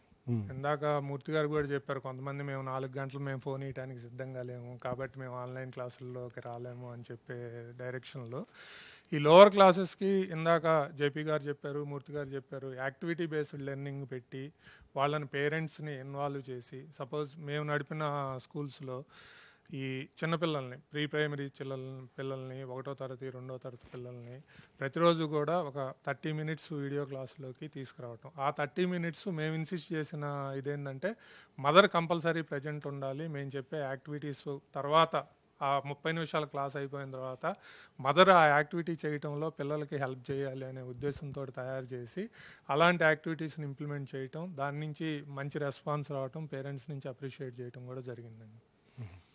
నారాయణ గారు, మీరు యూటీఎఫ్ మాజీ అధ్యక్షులుగా ఉన్నారు, అట్నే పేరెంట్స్ అసోసియేషన్గా ఉన్నారు, అట్నే శేఖరరావు గారు కూడా తెలంగాణ రిజిస్టర్డ్ స్కూల్ సంఘం అధ్యక్షులుగా ఉన్నారు. ముఖ్యంగా మీరిద్దరూ ఫోకస్ చేయాల్సిన విషయం, ఇప్పటివరకు ప్రైవేటు విద్యా సంస్థల్లో కొద్దో గొప్ప కలిగిన వాళ్ళు, ఆ పై వాళ్ళంతా కూడా విద్యార్థులుగా ఉంటారు. వాళ్ళకి స్మార్ట్ ఫోన్లు కానివ్వండి, ఇటువంటి చాలా ఒకటి అందుబాటులో ఉంటాయి. తల్లిదండ్రులకు కూడా కొంత ఈ ఆన్లైన్ మీద అవగాహన ఉంటుంది, వాళ్ళని గైడ్ చేయడానికి కూడా వాళ్ళకి కాస్త నాలెడ్జ్ ఉంటుంది. బట్ వేరే మధ్యతరగతి నుంచి దిగువకు వచ్చి పేద వర్గాలకు వెళ్తూ ఉంటే 80% మంది విద్యార్థులు ఇక్కడ ఉన్నారన్నమాట. వీళ్ళకి ఈ టెక్నాలజీ అసలు ఎట్లా అందుబాటులో ఉంది, వీళ్ళని ముందు ఎలా మనం అడ్రస్ చేయాలి, దీనికి గవర్నమెంట్స్ నుంచి సపోర్ట్ కానివ్వండి, గవర్నమెంట్ స్కూల్స్ నుంచి సపోర్ట్ కానివ్వండి, ఎలా ఉండాలి. చాలా గవర్నమెంట్ స్కూల్స్లో ఇదివరకు ఎప్పుడో దృశ్యశ్రవణ విధానం అని పెట్టి టీవీలు అవి ఇస్తే అవన్నీ కూడా మూలకు చేరాయి, ఒకటి పనికి రాకుండా పోయింది. ఇటీవల కూడా కంప్యూటర్లు ఇచ్చారు, అవి కూడా పనికి రాకుండా పోయినాయి, కొన్నిసార్లు దొంగలు ఎత్తుకుపోయారు. సో ఈ పెద్ద లార్జ్ చంక్ ఆఫ్ కమ్యూనిటీ దీన్ని ఎట్లా అడ్రస్ చేయాలి? నమస్కారం అండి. ముఖ్యంగా అంటే లాక్డౌన్ మొదలు మనం లాకప్ అనే పదం విన్నాం, ఇప్పుడు ఈ కరోనా నేపథ్యంలో లాక్డౌన్ అనే పదం వింటున్నాం. లాకప్ అంటే జైల్, అలాగే లాక్డౌన్ ఈరోజు కుటుంబం అంతా కూడా ఆ ఇల్లే ఒక పాఠశాలగా మారింది. ఆ ఇంట్లో ఉన్న సభ్యులంతా కూడా ఉపాధ్యాయులుగా మారిండ్రు. మరి ఈ నేపథ్యంలో మనం ఆన్లైన్ క్లాసెస్ అంటున్నాం. వాస్తవంగా ఆన్లైన్ క్లాసెస్కు సెల్ ఫోన్ పనిచేయదు, ఎందుకంటే చాలా హీట్ అవుతుంటుంది.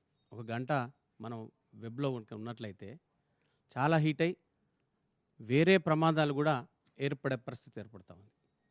మళ్ళీ దాదాపు ఒక 70% 150 రూపాయల నుంచి ఒక 200 రూపాయల దినసరి వాళ్ళ కూలి, అంటే మన భారతదేశ వ్యవస్థ. మరి ఇట్లాంటి వ్యవస్థలో ఈ సెల్ ఫోన్ ద్వారా ఆన్లైన్ అనే క్లాసెస్ అనేది అది చాలా విరుద్ధంగా పనిచేస్తుంది.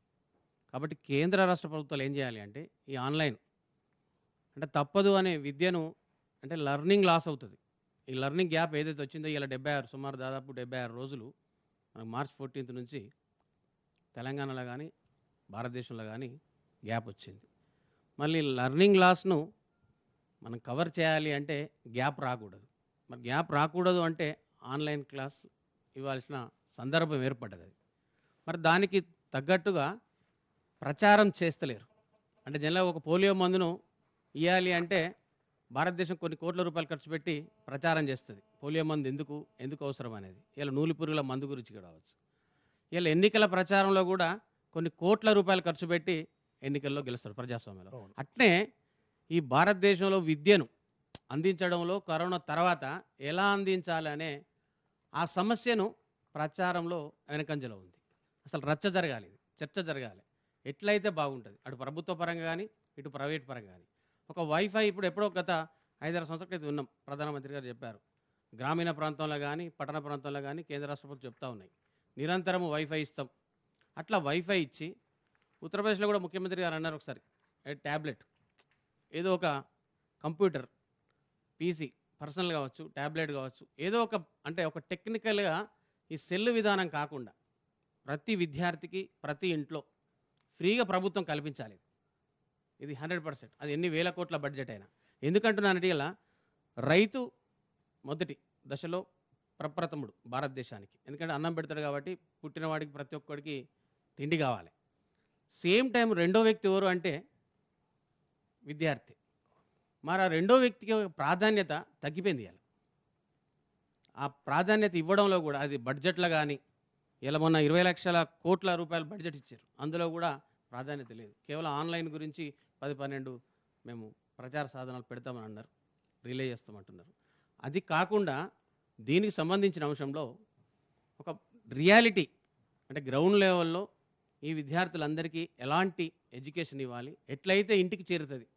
ఇల్లే ఇలా పాఠశాల అయింది కాబట్టి ఒక వైఫై కానీ ఒక ట్యాబ్లెట్ కావచ్చు, ఏదో ఒక సాధనం ఇచ్చినట్లయితే అది కూడా కొన్ని విడతల వారీగా మార్నింగ్ ఒక క్లాసు, మధ్యాహ్నం ఒక class, evening class, same time కొంత ఆఫ్లైన్ కూడా పాఠశాలకు కూడా కొన్ని క్లాసులు ఇంటి నుంచి రావాల్సి ఉంటుంది. మరి ఈ సందర్భంగా ఇట్లాంటి ఒక చర్చ జరిగితేనే అప్పుడు ఈ ఆన్లైన్ అనేది కొంత సక్సెస్ అవుతుంది. కానీ ఇప్పటికీ మేము పెట్టిన చాలామంది మా మిత్రుల ద్వారా అంటే దాదాపు ఒక 10,989 పాఠశాలలు ఉన్నాయి ప్రైవేట్ రంగంలో చూసినట్లయితే. ఒక 33 లక్షల మందికి విద్యను అందిస్తున్నాం. మా దగ్గర ఒక 3 లక్షల మంది పనిచేస్తున్నారు బోధనేతర సిబ్బంది. వీళ్ళు మార్చి నుంచి ఇంట్లోనే ఉంటున్నారు. మరి వాళ్ళ ద్వారా మేము కొంత ఎక్సర్సైజ్ చేసినాం. ఒక 30-35% ఆన్లైన్లో కొంతమంది రిపోర్ట్ ద్వారా తెలుసుకున్నాం. అంటే కారణం ఏంటంటే వాళ్ళకి wifi network problem plus cell కూడా హీట్ అవుతుంది. సేమ్ టైం అటెన్షన్ కూడా పిల్లవాడికి ఉండట్లేదు. తరగతి గదిలో ఉన్నంత అటెన్షన్ ఉండదు. ప్లస్ తల్లిలో తండ్రి అక్కడ ప్రజెన్స్ ఏర్పడుతున్నది. మరి ఈ ప్రజెన్స్ ఏర్పడాలంటే రాబో రోజుల్లో ఈ 70% కూలీలు ఎవరైతే ఉన్నారో వాళ్ళ పొట్ట గడవాలి, వాళ్ళకు కూడు గుడ్డలు ఇవన్నీ ఎదగాలి. అవన్నీ గడవాలి అంటే మరి అక్కడ ప్రజెన్స్ అనేది ఎవరు లేకుంటే ఈ ఆన్లైన్ ఎడ్యుకేషన్ ఇస్తే అక్కడ ఇంటుండా ఇంటలేదా, నిద్రపోయిందా, అన్నం తింటుండా అనేది కూడా సూపర్విజన్ చాలా ఇబ్బంది. అంటే నర్సరీ నుంచి 5th క్లాస్ వరకు ఆన్లైన్ ఎడ్యుకేషన్ ఎలాంటి సందర్భం కూడా ఇవ్వలేం. బట్ 6th to 10th ఇచ్చినా వాళ్ళని కూడా సూపర్వైజన్ చేయాల్సిన బాధ్యత ఉంటుంది. ఎందుకంటే సెల్ ఫోన్లో ఇలా చూస్తున్నాం మనం, అనేక ఇబ్బందులు ఉంటాయి, అనేక రకాలుగా మనం ఓపెన్ చేసుకోవచ్చు. మరి ఒకవేళ పిల్లవాడు క్లాస్కే అంటే ఏదైతే ఆన్లైన్లో మనం లెసన్ ఇస్తున్నామో ఆ లెసన్కు సంబంధించిన అంశంలో కనుక చూడకుండా ఇతరాత్ర అంశాలకు కనుక వెళ్ళినట్లయితే అప్పుడు ఆ విద్యార్థి భవిష్యత్తు ఏం కావాలి? మరి చదువులు అనేది 100% అవసరం.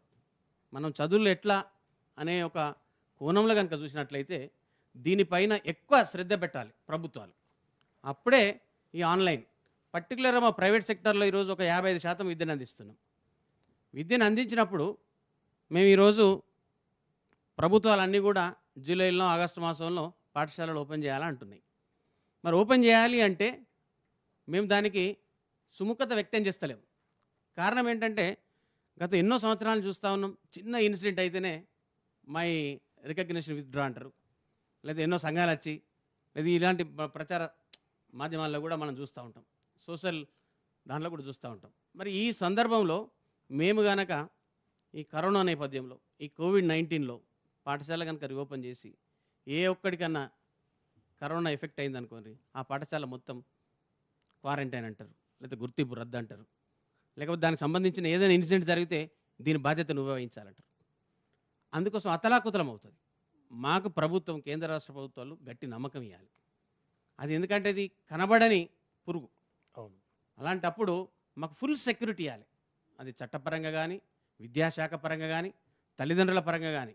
ప్లస్ శానిటైజేషన్ కూడా మేము ఏమడుగుతున్నాం అంటే ఇలా మొత్తం ప్రభుత్వమే, లోకల్ బాడీస్ ఉన్నాయి, ఇలా మున్సిపాలిటీస్ కావచ్చు, పంచాయతీలు కావచ్చు, ఆ లోకల్ బాడీస్ శానిటైజేషన్ ప్రభుత్వకు విద్యకు ఎట్లయితే ప్రభుత్వ పాఠశాలకు ఇస్తారో సేమ్ అలానే మా పాఠశాలలకు కూడా పూర్తిగా సహకారం అందించాలి.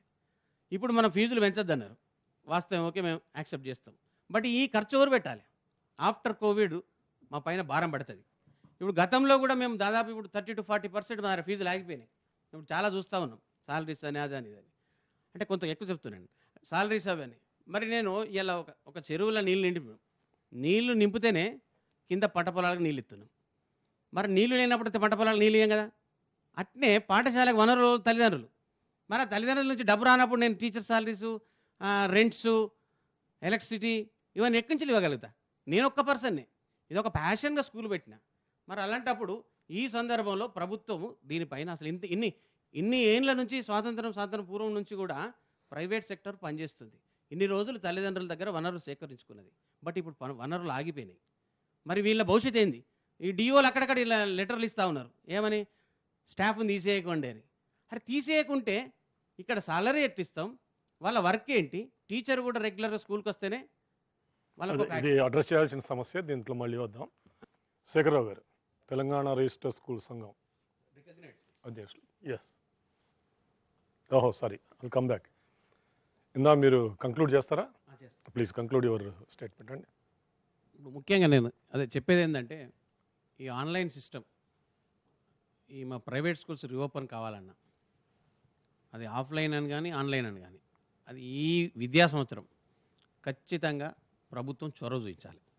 ఎందుకు చొరవ చూపించాలంటున్నా అంటే, మేము మా టీచర్ చెప్పడానికి రెడీ ఉన్నాం. బట్ సెక్యూరిటీ సేమ్ టైం ఏదైతే ఎక్స్పెండిచర్ భారము తల్లిదండ్రుల పైన అంటే మా పైన కొంత లక్షల బడ్జెట్ పడే ముఖ్యంగా 2 సమస్యలు చెప్తున్నారు మీరు. చెప్పండి. ఏదైతే ప్రభుత్వ స్కూల్స్కి తర్వాత రీఓపెన్ అప్పుడు దాన్ని స్టెరిలైజ్ చేయటం కానీ ఇంకోటి కానీ చేస్తారు, వాటిని మీకు కూడా ప్రైవేట్ స్కూల్స్ కూడా సేమ్ కైండ్ ఆఫ్ ఎక్స్టెండ్ చేయాలని చెప్పేసి మీరు కోరుతున్నారు. అది బహుశా గవర్నమెంట్ వాళ్ళు పాలసీ తీసుకొని వచ్చేదానికి అవకాశం ఉంది. దెన్ నారాయణ గారు, మన కన్సర్న్ అంతా కూడా సరే, ప్రైవేట్ స్కూల్లో ఉన్న స్టూడెంట్స్ వీళ్ళందరూ కూడా ఇట్స్ ఆల్ రైట్ అండి. కానీ 80% 75% ఉన్న ప్రభుత్వ స్కూల్ పిల్లలు కానివ్వండి, ముఖ్యంగా పేద వర్గాల నుంచి వస్తున్న పిల్లల ఎడ్యుకేషన్ కానివ్వండి, ఇవాళ వాళ్ళు కూడా ఇందాక ఫస్ట్ జయప్రకాష్ నారాయణ గారు చెప్పారు, తినకపోయినా ఉన్నా లేకపోయినా సరే పిల్లగాడి ఎడ్యుకేషన్ కోసం సర్వం ఖర్చు పెట్టేస్తున్నారు వాళ్ళు సంపాదించుకునే దాంట్లో చాలామంది, 90% మంది. అటువంటి వాళ్ళకి ఇప్పుడు ఈ కోవిడ్ తర్వాత నిజంగానే ఈ టెక్నికల్ సపోర్ట్ కానివ్వండి, ఈ ఆన్లైన్ ఎడ్యుకేషన్ సిస్టమ్ కానివ్వండి, ముందుకు వచ్చి వాళ్ళని కొంచెం తీర్చిదిద్దాలంటే ఎటువంటి ప్రయత్నాలు జరగాలని కోరుకుంటున్నారు? ఇప్పుడు 2.5 మాసాల పాటు స్కూల్స్ క్లోజ్ అయిన నేపథ్యంలో, అంటే మార్చి 22 నుంచి స్కూల్స్ కాలేజెస్ అన్నీ క్లోజ్ అయినాయి. ఇప్పుడు సమ్మర్ వెకేషన్లో ఉన్నాము. ఇప్పుడు పేరెంట్స్ ఆందోళన ఏమంటే, ఒకటి 10th క్లాస్ ఎగ్జామినేషన్స్ ఇంతవరకు జరగలేదు, పెండింగ్లో ఉన్నాయి మన స్టేట్లో, ఏపీలో కూడా పెండింగ్లో ఉన్నాయి. అట్లాగే నెక్స్ట్ అకాడమిక్ ఇయర్ మళ్ళీ స్కూల్స్ ఎప్పటి నుంచి బిగిన్ చేస్తారు? ఈలోగా ప్రైవేట్ స్కూల్స్ అయితేనేమో స్కూల్స్ ఎప్పుడు బిగిన్ అయినా కానీ ఎప్పుడు రేపో మాపో బిగిన్ కాక తప్పదు. కానీ మరి మీరు ఫీజులు కట్టకపోతే అని చెప్పి, మీరు ఫీజులు ఇవ్వకపోతే మేము టీచర్స్ శాలరీస్ ఇవ్వలేకపోతున్నామని చెప్పి శేఖరరావు గారు చెప్పినట్టుగా ఫీజులు, ఇట్లాంటి ప్రాబ్లమ్స్ ఉన్నాయి. అసలు భవిష్యత్తు ఏంటి? అసలు రాబోయే విద్యా సంవత్సరం నెక్స్ట్ అకాడమిక్ ఇయర్ ఎప్పుడు ఉంటుంది, ఏమవుతుందని, బడి ఎప్పుడు ప్రారంభిస్తారు, పిల్లల్ని ఎట్లా పంపించాలా, పంపిస్తే ఏమైపోతారు? మరి కరోనా గొడవేంత వరకు తగ్గటం లేదు కదా. ఆ మాటకు వస్తే ఇటీవలి కాలంలో కేసులు పెరుగుతున్నాయి, ఇంకా దేశంలో కానీ మన రాష్ట్రంలో కానీ కేసులు పెరుగుతున్నాయి. ఈ పెరుగుతున్న నేపథ్యంలో ఇదంతా సద్దుమణిగితేనే, పరిస్థితులన్నీ చక్కబడితేనే, ఎట్లాంటి ప్రమాదం లేదు అనే కాన్ఫిడెన్స్ వస్తేనే పిల్లల్ని బడికి పంపిస్తాం తప్ప, ఇది అంటే కరోనాతో సహజీవనం చేయక తప్పదు అని చాలామంది పైనుంచి కింద వరకు చాలామంది చెప్తున్నారు. సహజీవనం చేయక తప్పదు అని అంటే, సహజీవనం ఎట్లా చేయాలంటే మాస్కులు ధరించాలా, శానిటైజ్ చేయాలి, లేకపోతే అది చేయాలి ఇది చేయాలని చెప్పి డిస్టెన్స్ పాటించాలి, ఇవన్నీ కూడా చెప్తున్నారు. వీటన్నిటిని కూడా పేరెంట్స్ నమ్మేలాగైతే లేరు. అంటే కరోనాతో సహజీవనం చేస్తూ, కరోనా ప్రోటోకాల్ని పాటిస్తూ పిల్లల్ని బడికి పంపించవచ్చు, సేఫ్ సైడ్గా సురక్షితంగానే ఉంటారు అనే భరోసా మాత్రం ఇవాళ పేరెంట్స్కి కలగటం లేదు. కాబట్టి పేరెంట్స్ పిల్లల్ని బడికి పంపించేదానికి ఇప్పటికైతే సుముఖంగా లేరు, పరిస్థితి చక్కబడింది అనేటటువంటి నమ్మకం కలిగే వరకు కూడా పంపించే పరిస్థితి లేదు. రెండోది, ఇప్పుడు 10వ తరగతి పరీక్షలు పిల్లలు ఎవరైతే దాదాపు 5.5 లక్షల మంది ఉన్నారు, 10th క్లాస్ ఎగ్జామినేషన్స్ లేవు, 2.5 మాసాల కాలం గడిచింది. ఈ పరీక్షలు రేపో మాపో జూన్ 8వ తారీఖు నుంచి బిగిన్ చేస్తాం, జూలై 5వ తారీఖు దాకా పెడతాం. దాదాపు 4 రోజుల పాటు పరీక్షల ప్రహసనం కొనసాగుద్ది ఇప్పుడు గవర్నమెంట్ ఇచ్చిన షెడ్యూల్ ప్రకారం. ఇప్పుడు 2.5 మాసాల పాటు పిల్లలేమో అసలు చెప్పిన సబ్జెక్టు మర్చిపోయారు. మర్చిపోవటం ఒక ఎత్తు, మర్చిపోకుండా ఉండేదానికి ఇంటరాక్షను, రిలేషను మెయింటైన్ చేయడం కోసం అని చెప్పి DD private institutions, private colleges అంటేనేమో వారికి ఉన్నటువంటి టెక్నాలజీని ఉపయోగించుకొని ఆ మేరకు పిల్లలకి న్యాయం చేసే ప్రయత్నం వారు చేస్తున్నారు. కానీ గవర్నమెంట్ స్కూల్స్లో చదివే పిల్లలకి ఈ రకమైన సదుపాయం లేదు కదా. కాక వాళ్ళకి స్మార్ట్ ఫోన్లు ఉన్నా కానీ, ఎక్కడ రూరల్లో ఉండే వాళ్ళకి ఇంటర్నెట్ ఫెసిలిటీ లేకపోవటం, ఉన్నా కానీ డిస్టర్బెన్స్ కానీ, కరెంటు ఉండి లేకపోవడం, ఇట్లాంటి సమస్యలు ఉన్నాయి కాబట్టి లేవు. ప్రభుత్వం ఏం చేసింది, 10th క్లాస్ పిల్లల వరకైనా కానీ ఆ రకమైన రిలేషన్ మెయింటైన్ చేయాలా అని చెప్పి డీడీ యాదగిరి ఛానల్ ద్వారా వాళ్ళు రోజు కొన్ని క్లాసులు ఉదయం గంట, మార్నింగ్ ఒక 1 hour, ఈవినింగ్ చెప్పించారు. ఫీడ్బ్యాక్ ఏంటంటే, మన ఈనాడు దినపత్రికలో వచ్చిన ఫీడ్బ్యాక్ కూడా ఈ డీడీ యాదగిరి ద్వారా చెప్పిన పాఠాలు 53% విద్యార్థులు మాత్రమే వాటిని పొందగలిగారు. దాదాపు సగం మంది విద్యార్థులకు అందలేదు అనేది ఫీడ్బ్యాక్ వచ్చేసింది. అంటే సగం మంది విద్యార్థులకి ఏదో రకంగా నేర్చుకొని అరకొర, మిగిలిన సగం మంది విద్యార్థులు కూడా నేర్చుకోకుండా ఉంటే ఇప్పుడు ఆ ఇంటరాక్షను, ఆ ఆన్లైన్ లేకపోతే టెలికాస్ట్ వల్ల ఒరిగింది ఏమీ లేదు. చాలామందికి అరకొరగా దానివల్ల ప్రయోజనం చేకూరినటువంటి ఉంది. ఈ నేపథ్యంలో మరొక వైపు ఏంటి, పరీక్షలు కాలేదు అనేటటువంటి ఆందోళన 2.5 మాసాల నుంచి యాంగ్జైటీ పిల్లల్లో కొనసాగుతుంది. పేరెంట్స్ కూడా ఆ రకమైన ఆందోళనలో ఉన్నారు. అందువల్ల మేము centre for educational studies banner, అట్లాగే పేరెంట్స్ అసోసియేషన్ తరఫున కూడా ఇప్పుడు 10th క్లాస్ ఎగ్జామినేషన్స్ ఇలాంటి సంక్షుభిత పరిస్థితుల్లో ఇప్పుడు ఈ మిగిలిన వార్షిక పరీక్ష పెట్టకపోతే ఏమైంది? ఇప్పటికే మన 10th క్లాస్ పిల్లలకి కంటిన్యూస్ కాంప్రహెన్సివ్ ఎవాల్యుయేషన్ సిస్టంలో 4 ఎఫ్ఏలు నిర్వహించాం, ఫార్మేటివ్ టెస్టులు, ఒక సమ్మేటివ్ టెస్ట్ నిర్వహిస్తాం, ప్రీ ఫైనల్ ఎగ్జామినేషన్ జరిగింది. మొత్తం 6 టెస్టులు జరిగి ఉన్నాయి ఇప్పటికే 10th క్లాస్ పిల్లలకి. కానీ 1 to 9 క్లాసెస్ పిల్లల్ని ఏ రకంగా అయితే ఇంటర్నల్ మార్క్స్ ఆధారంగా, ఇంటర్నల్ టెస్టుల ఆధారంగా మీరు నెక్స్ట్ హైయర్గా ప్రమోట్ చేశారో, 10th క్లాస్ పిల్లలకు కూడా ఈ ఇంటర్నల్ టెస్టుల ఆధారంగానే, పరీక్షల ఆధారంగానే మీరు రిజల్ట్ ఇవ్వచ్చు. రిజల్ట్ అంటే గ్రేడ్సే రిజల్ట్ కాబట్టి మార్కులు ఇట్లాంటి సమస్యలు, ర్యాంకుల సమస్య లేదు కాబట్టి ఇవ్వచ్చు. కాబట్టి మళ్ళీ 2.5 నెలల తర్వాత ఎప్పుడో June 8 నుంచి ప్రారంభించి July 5 దాకా ఇంత లెబోరియస్ వర్క్గా ఎందుకు ఈ ఎగ్జామినేషన్స్, చివరి ఎగ్జామినేషన్స్? కాబట్టి వాటిని వదిలేసేయండి. ఇప్పుడు మధ్యప్రదేశ్ రాష్ట్రం 10th ఎగ్జామినేషన్స్ క్యాన్సిల్ చేసింది. ఇప్పుడు కర్ణాటక రాష్ట్రం అట్లాంటి ప్రయత్నం జరుగుతుంది. మన తెలుగు రాష్ట్రాలు మాత్రం ఎందుకు, ఎలా గ్యాప్ వచ్చింది కాబట్టి ఇక్కడ ఆపేసేయండి. ఇంటర్నల్ మార్క్స్ ఆధారంగా రిజల్ట్ ప్రకటన, గ్రేడ్స్ ఇస్తే సరిపోతుంది, గొడవ లేకుండా పోతుందని చెప్పి పిల్లలు కూడా సంతోషం వ్యక్తం చేస్తారు.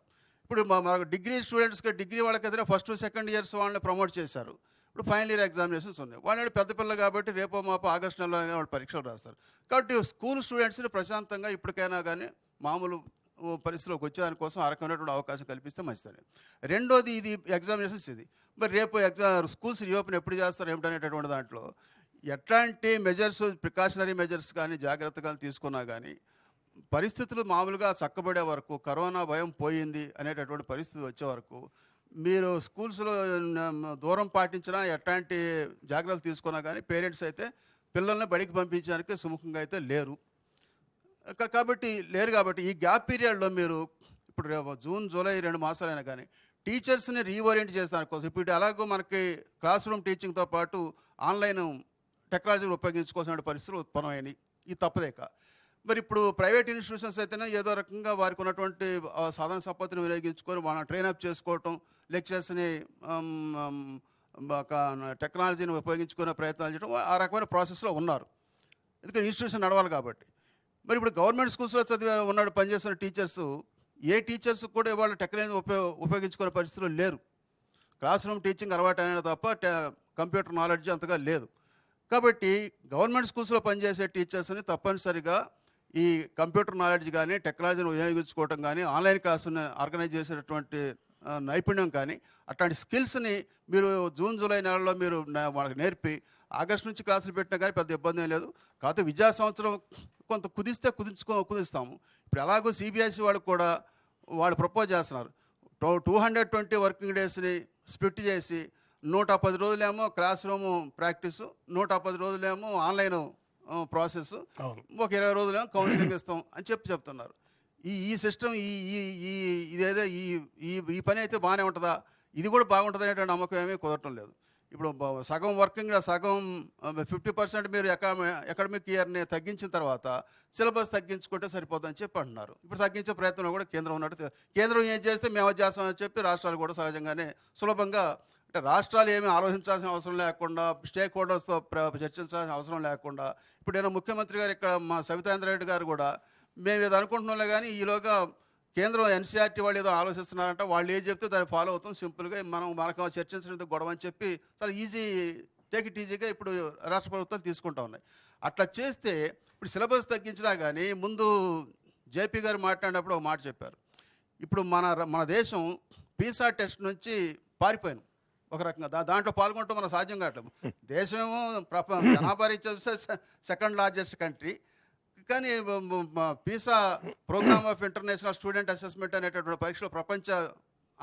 పరీక్షలో మనం పాల్గొనకుండా సిగ్గుపడి దాన్ని వెనక్కి వచ్చేసాం. ఫెయిల్యూర్ ఎందుకని వాళ్ళతో కంపీట్ డెవలప్డ్ కంట్రీస్తో కంపీట్ చేయలేకపోతున్నాం. ఇప్పుడు సిలబస్ ఇట్లా ఉంటే కంపీట్ చేయలేకపోతే ప్రపంచ దేశాలతో మన సిలబస్ని మనం కుదించుకోవటం పెంచుకోవటం మన ఇష్టమే కాదు. When we compare with others country, ప్రపంచం ఉంది, ప్రపంచం నైపుణ్య, ప్రపంచ సామర్థ్యం నుంచి, ప్రపంచ నాలెడ్జ్ నుంచి మనం వెనకడికి వేస్తే మరి అదొక నష్టం జరుగుద్ది, మన ఇంటర్నలే కాదు. కాబట్టి ఆ రకమైన సిలబస్ని ఎంత మేరకు కుదిస్తారు, ఏ సబ్జెక్ట్ కుదిస్తే ఇట్లాంటి సమస్యలు కూడా కొన్ని ఉన్నాయి. అంతేకాకుండా వాళ్ళ ఎడ్యుకేషన్ నానాడికి పూర్తిగా సెంటర్ మీద ఆధారపడుతున్నాయి రాష్ట్రాలు. వాస్తవంగా ఎడ్యుకేషన్ అనేది కాన్కరెన్స్ లిస్ట్లో ఉంది. కాన్కరెన్స్ లిస్ట్లో ఉన్నప్పుడు ఏ రాష్ట్రానికి కావాల్సిన సిలబస్ కానీ, అకాడమిక్ ఇయర్ కానీ, క్లాసెస్ కానీ, టీచింగ్ కానీ, లెర్నింగ్ ప్రాసెస్ కానీ, ఇవన్నీ కూడా ఏ రాష్ట్రానికి ఆ రాష్ట్రం స్వతంత్రంగా నిర్వహించుకునే ప్రయత్నాలు చేయాలి తప్ప, స్వతంత్ర ఆలోచనతో ఎక్విప్ కావాలి తప్ప, ఎప్పటికప్పుడు కేంద్రం మీద ఆధారపడేటటువంటి ధోరణి వస్తే మాత్రం అది నష్టం, రాష్ట్రానికి నష్టం జరుగుతుంది. మూడో వైపు వల్ల ఇప్పుడు ప్రైవేట్ స్కూల్స్లో మన రాష్ట్రంలో ఉన్న స్టూడెంట్స్లో దాదాపు మోర్ దాన్ 52% స్టూడెంట్స్ ప్రైవేట్ స్కూల్స్లో ఉన్నారు. గవర్నమెంట్ స్కూల్స్లో స్టూడెంట్స్ జరుగుతున్న నష్టం ఇది. గవర్నమెంట్ స్కూల్స్లో పిల్లలంతా కూడా పేద కుటుంబాలు కాబట్టి వాళ్ళు ఈ ఇబ్బందులు పడుతున్నారు. వాళ్ళు రేపు మా భవిష్యత్తు ఏమైనా అర్థం కావట్లేదు. ఇప్పుడు బడ్జెట్స్ ప్రైవేట్ స్కూల్స్లో మెజారిటీ 90% to 85% బడ్జెట్ స్కూల్స్ ఉన్నాయి. ఈ బడ్జెట్ స్కూల్స్లో చదివే విద్యార్థులు కూడా పేద కుటుంబాల పిల్లలు, middle class, lower middle class పిల్లలు ఎక్కువగా ఉన్నారు. వాళ్ళు ఫీజులు కట్టే పరిస్థితి, ఇప్పుడు ఇన్కమ్ లేకుండా పోయింది కాబట్టి మేనేజ్మెంట్స్ వాళ్ళు తొందర పెట్టినా కానీ, మెసేజ్లు పెట్టినా కానీ వాళ్ళు డబ్బులు కట్టే పరిస్థితి వాళ్ళకి లేదు. వాళ్ళు డబ్బులు కట్టలేదు, ఫీజులు కట్టట్లేదు, కానీ మా ఇన్కమ్ లేదు కాబట్టి మా టీచర్స్ 3 లక్షల మంది టీచర్స్ ఉన్నారు అక్కడ. వాళ్ళు జీతాలు లేక పాపం కూలీనాలు చేసుకునే వాళ్ళు, కూరగాయలు అమ్ముకొని బతుకుతున్నటువంటి ప్రైవేట్ స్కూల్ టీచర్స్ కూడా ఉన్నారు. మరి వాళ్ళ పరిస్థితి ఏంటంటే ఇతమితంగా లేదు. ఇప్పుడు గవర్నమెంట్ సపోర్ట్ చేసే పరిస్థితి, ఇప్పుడు ప్రైవేట్ విద్యారంగం ఆదుకుంటుంది, 52% స్టూడెంట్స్ చదువు చెప్తున్నారు. ఆపద వచ్చింది, ఈ ఆపద వచ్చినప్పుడు మరి ఆదుకోవాలి కదా. ఇప్పుడు శేఖరరావు గారు చెప్పినట్టు మాస్క్లు లేకపోతే శానిటైజర్స్ ఇట్లాంటి గవర్నమెంట్ ప్రొవైడ్ చేయాలని చెప్తున్నారు. మరి టీచర్స్ శాలరీస్ అట్లా పే చేస్తారు. ఆమె కోసం గవర్నమెంట్ కూడా కొంత మరి ఇంట్రెస్ట్ ఫ్రీ రేట్తో ఏదో రకంగా ప్రైవేట్ ఇన్స్టిట్యూషన్ లోన్స్ అన్న ఇప్పిస్తే గ్రాంట్ ఇవ్వాలి. 20 లక్షల ప్యాకేజీ ప్రకటించి కార్పొరేట్ శక్తులందరికీ అప్పులు ఇచ్చేసి, రుణాలు ఇచ్చేసి, ఫ్రీకి ఇచ్చేసి, మరి ఎడ్యుకేషన్ ఇంపార్టెంట్ ఇష్యూ అయినప్పుడు ప్రైవేట్ విద్యా సంస్థలు ఆదుకునే దానికోసం, వాళ్ళ దగ్గర పనిచేసే స్టాఫ్కి జీతాలు ఇచ్చేదాని కోసం ఈ మాత్రమే గవర్నమెంట్ సహాయం చేస్తే అవి కూడా బతుకుతాయి, వాళ్ళ స్టాఫ్ను కూడా ఆదుకుంటారు కదా. ఇట్లాంటిది ఏమి లేకుండా పరిష్కార మార్గాన్ని ఆలోచించకుండా గాలికి వదిలేసినట్టుగా వదిలేసి పైన కూర్చొని ఆదేశాలు ఇస్తూ ఉంటే మీరు ఫీజులు వసూలు చేయడానికి వీళ్ళని చెప్పి వారు ఇన్స్ట్రక్షన్స్ ఇస్తున్నారు. మరి ఫీజులు వసూలు చేయకపోతే మేము ఏం చేయాలని చెప్పి మేనేజ్మెంట్స్ వాళ్ళు అడుగుతున్నారు. అందుకని కొంతమంది టీచర్ సాలరీస్ ఏమంటున్నారు, టీచర్స్ని తీసేద్దంటున్నారు. స్టాఫ్ కొన్ని ఇన్స్టిట్యూషన్స్ ఏం చేస్తున్నారంటే బాధ భరించలేక కొంతమందిని టర్మినేట్ తీసేస్తున్నాయి. మరి తీసేస్తే వాళ్ళ బతుకుల భవిష్యత్తు ఏమైపోవాలా. ఇట్లాంటి అనేక రకాల సమస్యలు మన దగ్గర ఉన్నాయి. కాబట్టి నెక్స్ట్ అకాడమిక్ ఇయర్ ఎప్పుడైనటువంటి దాన్ని ఇప్పటికిప్పుడు ఆందోళన చెందాల్సిన అవసరం ఏమీ లేదు. మీరు తాపీగా ఉండండి, పిల్లలకు ధైర్యం చెప్పే ఈలోగా పిల్లలు మరీ ఖాళీ గిటి దగ్గర కూర్చుంటే బాగోదనుకుంటే జనరల్ నాలెడ్జ్ సంబంధించినటువంటి సబ్జెక్ట్స్ కానీ ఏవైనా కానీ వాటిని పిల్లలు నాలెడ్జ్ చేసే ప్రయత్నం చేస్తే తప్ప టీచర్స్ని ఎక్విప్ చేసే ప్రయత్నం, టీచర్స్ని ట్రైనప్ చేసే ప్రయత్నం చేయడం మంచిది. కాబట్టి కరోనా పరిస్థితి సర్దుమణిగే వరకు కూడా పాఠశాల పునఃప్రారంభం సంబంధించిన ఆలోచనలు ప్రభుత్వం ప్రస్తుతానికి ఆగటం మంచిది. రెండోది 10th క్లాస్ పిల్లలు మరింత ఆందోళన చెందాల్సిన అవసరం లేకుండా క్యాన్సిల్ చేస్తే మంచిదని చెప్పినారు. చెప్పండి. ఇప్పుడు నారాయణ గారు చెప్పినట్టు వాస్తవం 2016 నేషనల్ ఎడ్యుకేషన్ పాలసీ సిస్టమ్ అనేది తీసుకొచ్చిండ్రు. 4 ఏళ్ళు అవుతుంది. అంటే ఇప్పుడు పని దినాలు తగ్గించి సిలబస్ని తగ్గిస్తున్నాం అంటున్నారు. అసలు దానికి అది ఎట్లా తగ్గిస్తున్నాం, పని దినాలు ఎన్ని అనేది ఇప్పటికి కూడా చర్చ కానీ, దానికి ఒక వ్యవస్థ కానీ రూపొందించాలి, ఒక కమిటీ కానీ ఏది జరగాలి. అంటే గదానికి నేషనల్ ఎడ్యుకేషన్ పాలసీ మన భారతదేశం యొక్క విద్యా వ్యవస్థను మార్పు తీసుకురావాలనే ఒక ముఖ్య ఉద్దేశం వచ్చింది. ఇప్పుడేమో ఆర్థిక సంక్షోభంతో పాటు విద్యా సంక్షోభం. మరి ఇట్లాంటి అసలు చదువు అనేది మానవ వికాసానికి తోడ్పడుతూ ఉంటుంది, మానవీయ కోణం. ఇంతకుముందు మనం మాట్లాడుకున్నట్టు అసలు డబ్బున్నా లేకున్నా, కూలీ నాలి ఎంత చేసినా మంచి విద్య కోసం చదువు తన కుటుంబానికే కాదు తన దేశానికి ప్రపంచానికి అవసరం అనేది మనందరికీ తెలుసు. మరి ఈరోజు లిటరసీ రేటు దీనివల్ల ఈ కరోనా నేపథ్యంలో ప్రమాదంలోకి వెళ్ళిపోయేటట్టుంటుంది. ఎందుకంటే ఈ ఆన్లైన్ సిస్టంలో కూడా ఎవరైతే రాని వాళ్ళు ఉంటారో వాళ్ళంతా లేబర్గా వెళ్ళిపోయే పరిస్థితి ఉంటుంది, బాల కార్మికులుగా మారే పరిస్థితి ఏర్పడుతూ ఉంటుంది. మరి ఇదే రూపకల్పనలో కేంద్ర ప్రభుత్వం వెంటనే రాష్ట్రాలకు, ఎందుకంటే బడ్జెట్ తక్కువ ఉంటుంది, కేంద్ర ప్రభుత్వం వెంటనే దీన్ని ఈ ఆర్థిక సంక్షోభం కాదు ముఖ్యం, విద్యా సంక్షోభం అనేది, అంటే ఈ గ్యాప్ని అనేది వెంబడి చర్చ చేసి ఒక్కదానికే మనం ఒక నేషనల్ ఎడ్యుకేషన్ పాలసీ సిస్టమ్కే 4 ఏళ్ళు పడితే మరి పని దినాలను కుదించడం 6 సంవత్సరాల నుంచి ఇంత ఇట్ ఇస్ అండర్ పెండింగ్, ఇంకా ఆ, రిలీజ్ ఇంకా కావట్లేదు నడవదు. ఎడ్యుకేషన్ అంటే పాలసీ. 6 పని సంవత్సరాలు. దినాలను తగ్గించడం కానీ సిలబస్ను తగ్గించడం కానీ ఈ ఆన్లైన్ ఎడ్యుకేషన్ సిస్టమా, అసలు పాఠశాలలు ఎప్పుడు రీఓపెన్ అవుతాయి, ఓకే. ముఖ్యంగా ఒక నిమిషం, ఈ ఇంజనీరింగ్ కాలేజీలకు కానీ ఇంటర్మీడియట్ కానీ హయ్యర్ ఎడ్యుకేషన్ అంతా కూడా బేస్ ఏదంటే పాఠశాల. అవును. పాఠశాల సిస్టమ్ను మార్పు తీసుకురావాల్సిన బాధ్యత ఎక్కడ కూడా తీసుకోవట్లేదు. అది ప్రభుత్వ పరం కానీ ప్రైవేట్ పరం కానీ. ప్రభుత్వం కూడా ఇలా మౌలిక సదుపాయాలు కల్పించడంలో కానీ ప్రభుత్వ విద్యా విధానం పట్ల అంకితభావం వచ్చేటట్టు తీసుకురావట్లేదు ప్రభుత్వం. శేఖర్ ప్రైవేట్ చాలా లా- సమస్యలు ఉన్నాయి, ఉమ్, సంక్షోభం ఉంది, వీటన్నింటినీ పరిష్కరించుకోవాలా. ఇప్పుడు ఒక అవకాశం వచ్చింది, ఈ సంక్షోభంలో దీన్ని ఎలా పరిష్కరించుకోవాలనే దాని మీద గవర్నమెంట్ కూడా ఫోకస్ చేస్తాయి అనుకున్నాం. అది కమ్ బ్యాక్ టు అగైన్.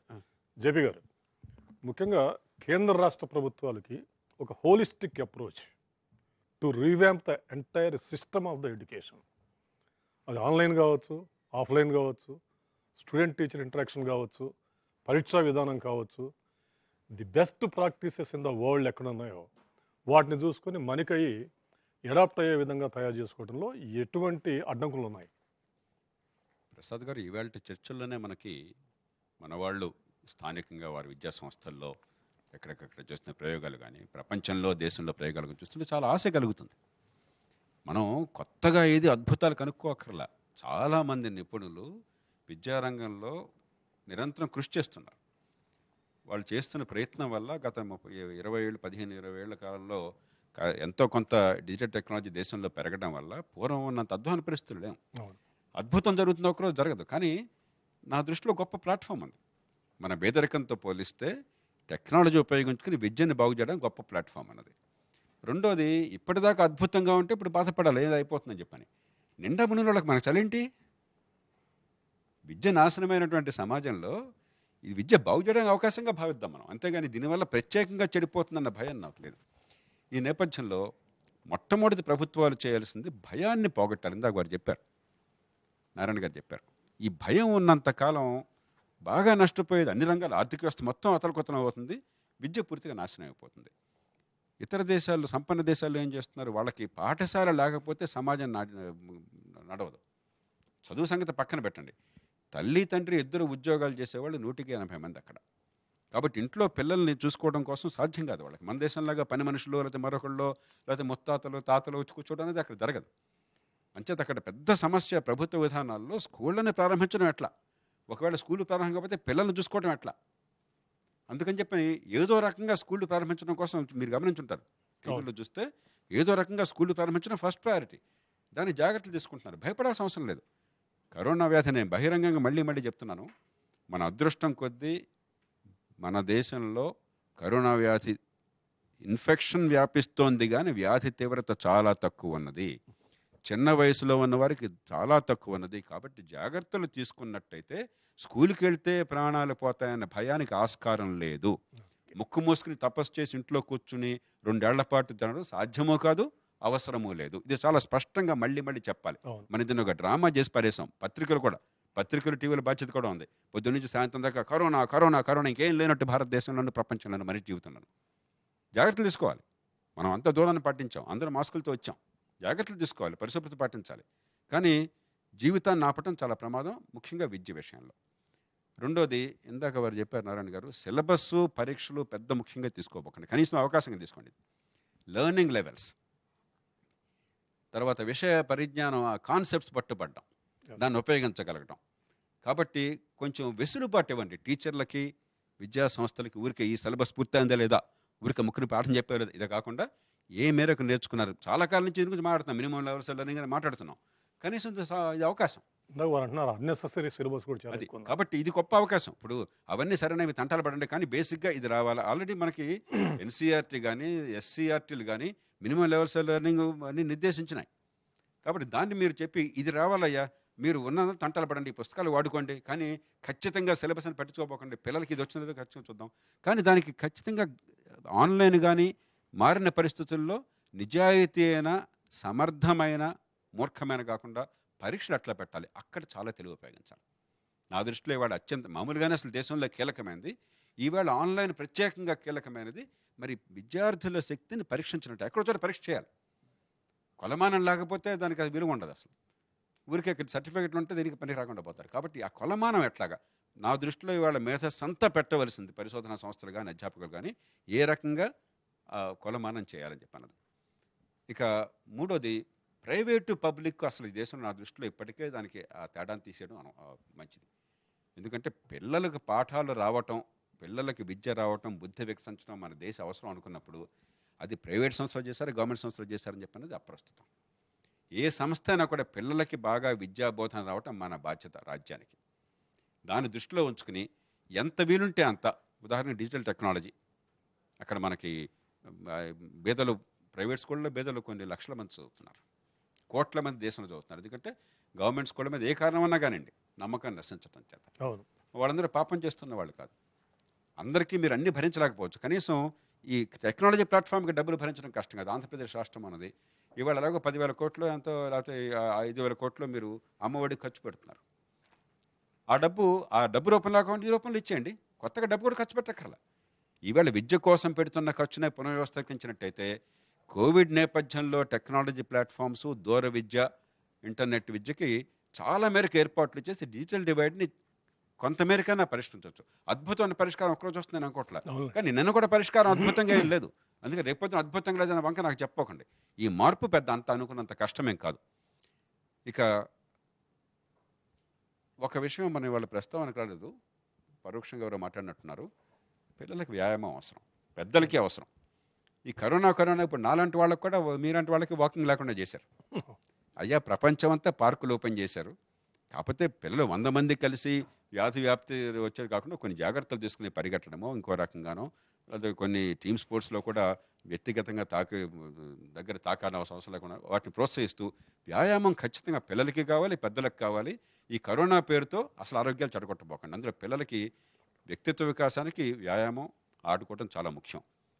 ఆటలు బంద్ చేయాలని వస్తుంది కదా. అది మూర్తి గారు, ముఖ్యంగా పిల్లల్ని ఇప్పుడు డిజిటల్ ఇది అన్ని మాట్లాడుకుంటున్నాం కదా మనం, ఆన్లైన్ ఎడ్యుకేషన్ కానివ్వండి, ఇంకోటి కానీ పరీక్షా విధానం ఎలా ఉండాలి?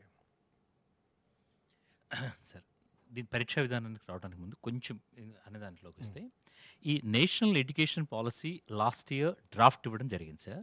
దాన్ని లాస్ట్ ఇయర్ 2019 జూన్లో ఫైనల్ కాపీ అని ఇచ్చి, అది 2020 డిసెంబర్ నుంచి అది ఇంప్లిమెంటేషన్కి అని చెప్పి ఉంది.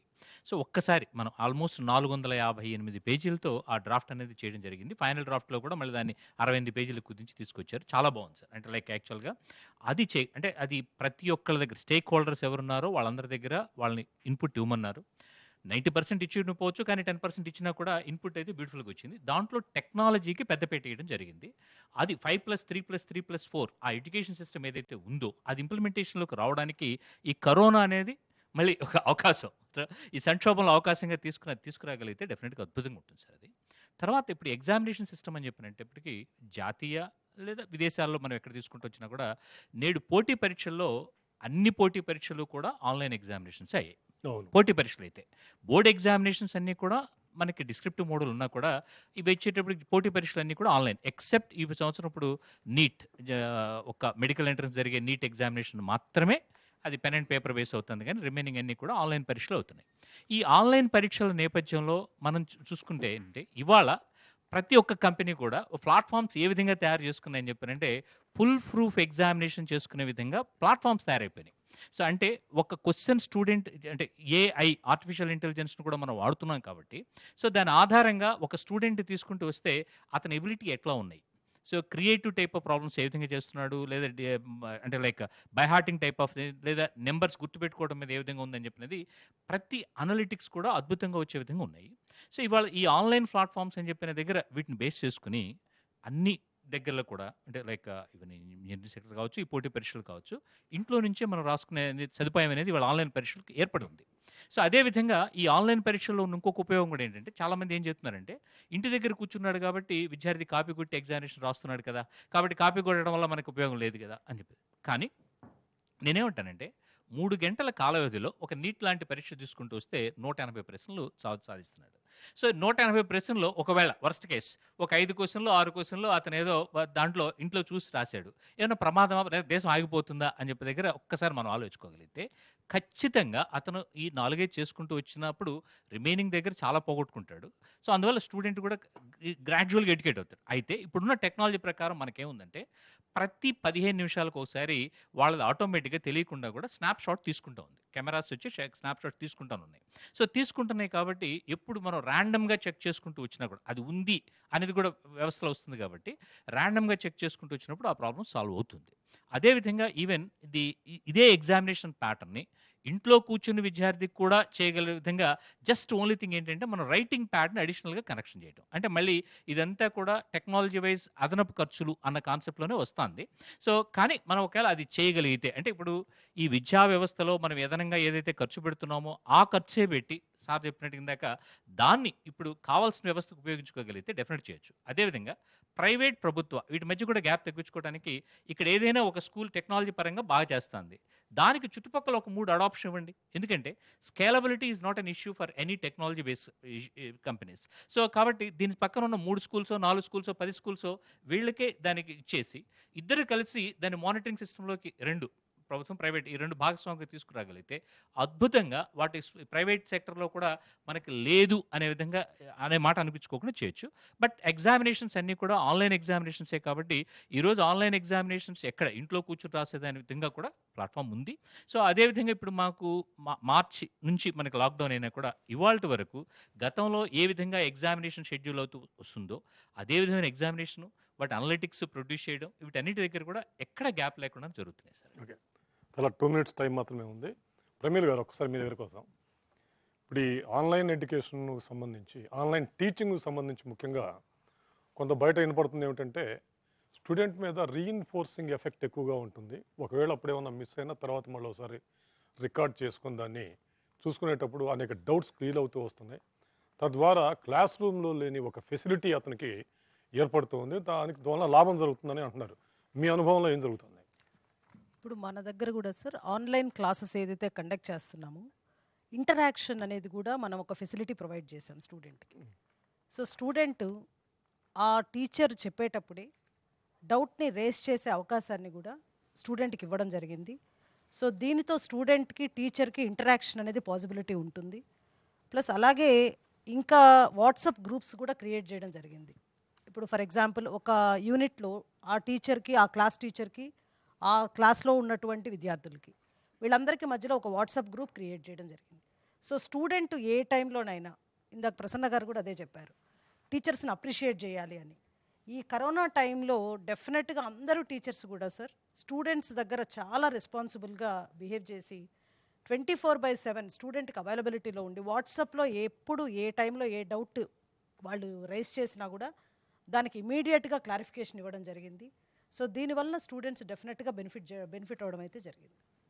ప్రసన్న గారు, ఇప్పుడు మనకి గవర్నమెంట్ స్కూల్స్ సంబంధించి ఇప్పుడు ఒక నానుడు ఉంది, the best of the teaching material government స్కూల్స్లో ఉంటుంది. ప్రైవేట్ స్కూల్స్కి వచ్చేటప్పటికి అంత టీచింగ్ ఎబిలిటీకి సంబంధించి తేడా కూడా ఉంటుంది. పెద్ద తేడా లేకపోయినా కొద్ది గొప్ప తేడా ఉంటుంది. ఎందుకంటే దే ఆర్ ఆల్ ట్రైన్డ్ అని చెప్పేసి ఉంటూ ఉంది. బట్ అక్కడికి వచ్చేటప్పటికి మనకి రిజల్ట్స్ తక్కువగా ఉంటున్నాయి, ప్రైవేట్కి వచ్చేటప్పటికి రిజల్ట్స్ ఎక్కువగా ఉంటున్నాయి. సో ఈ గ్యాప్ని ఎట్లా ఇది చేయాలి, ముఖ్యంగా ఇది ఆన్లైన్ దీంతో? సార్ మీరు చెప్పిన పాయింట్ తోటి నేను కూడా ఏకీపిస్తాను. గవర్నమెంట్ స్క్రీనింగ్ ద్వారా కానివ్వండి, సొసైటీలో ఉన్న మెరిట్ని అట్రాక్ట్ చేసుకోవడం ద్వారా కానివ్వండి, గవర్నమెంట్ టీచర్స్లో మంచి లాట్ ఉంది. అయితే ఎక్కడ వెనుకబాటుతనం వస్తుంది అంటే జవాబుదారీతనం మిస్ అవుతుందండి. జవాబుదారీతనం లేనప్పుడు ఏంటంటే డెఫినెట్గా అక్కడ లీడర్షిప్ రోల్లో ఉన్నవాళ్ళు, అది స్కూల్ హెడ్ మాస్టర్ అవ్వచ్చు, లేకపోతే డిస్ట్రిక్ట్ ఎడ్యుకేషన్ ఆఫీసర్ అవ్వచ్చు, లేకపోతే మండల ఎడ్యుకేషన్ ఆఫీసర్ అవ్వచ్చు, ఆ కరికులం రిలేటెడ్ అవుట్కమ్స్ మీద ఎఫర్ట్ పెట్టకుండా జనరల్గా ఉండే రొటీన్ ముండేన్ థింగ్స్ మీద ఎఫర్ట్ ఎక్కువ జరగటం మూలంగా వచ్చిన దురదృష్టకరమైన అవుట్కమ్స్ ఇవన్నీ కూడా. అక్కడ ఈ ఆఫీసర్స్ కానివ్వండి, లేకపోతే హెడ్ మాస్టర్స్ కానివ్వండి, వాళ్ళు కరికులం అవుట్కమ్స్ మీద టైం వెచ్చిచ్చే దానికంటే కూడా రిమైనింగ్ అడ్మిన్ రిలేటెడ్ కానీ గవర్నమెంట్ అదర్ వర్క్స్ చేయటంలో మునిగిపోవటం మూలంగా వస్తున్న అవుట్కమ్ ఇది. కొన్ని స్టేట్ గవర్నమెంట్స్ మన దేశంలోనే తీసుకున్నట్లయితే కొన్ని స్టేట్ గవర్నమెంట్స్ ఇప్పుడు ఇట్లాంటి క్రైసిస్ టైంలో కూడా రిమోట్ ట్రైబల్ విలేజెస్కి చేరటానికి కూడా వాళ్ళు రేడియో అనే ఒక సాధనాన్ని వాడుతున్నారు. దాంట్లో ఏంటంటే కథల రూపంలో గ్రేడ్ వైజ్ కథలు తయారు చేసి రికార్డెడ్ వెర్షన్స్, అది కూడా చిన్నపిల్లల వాయిస్ తోటి చిన్నపిల్లల్ని ప్లే చేసేటట్టు చేసి వాళ్ళని రీచ్ అయ్యి ఈ టీచర్ వాళ్ళ ఇంటికి వెళ్ళి దాని మీద అసెస్మెంట్ షీట్ తీసుకొని మళ్ళీ వాళ్ళ అసెస్మెంట్ వాళ్ళకి ఎంత అర్థమైంది అనేది కూడా చేస్తున్నారు.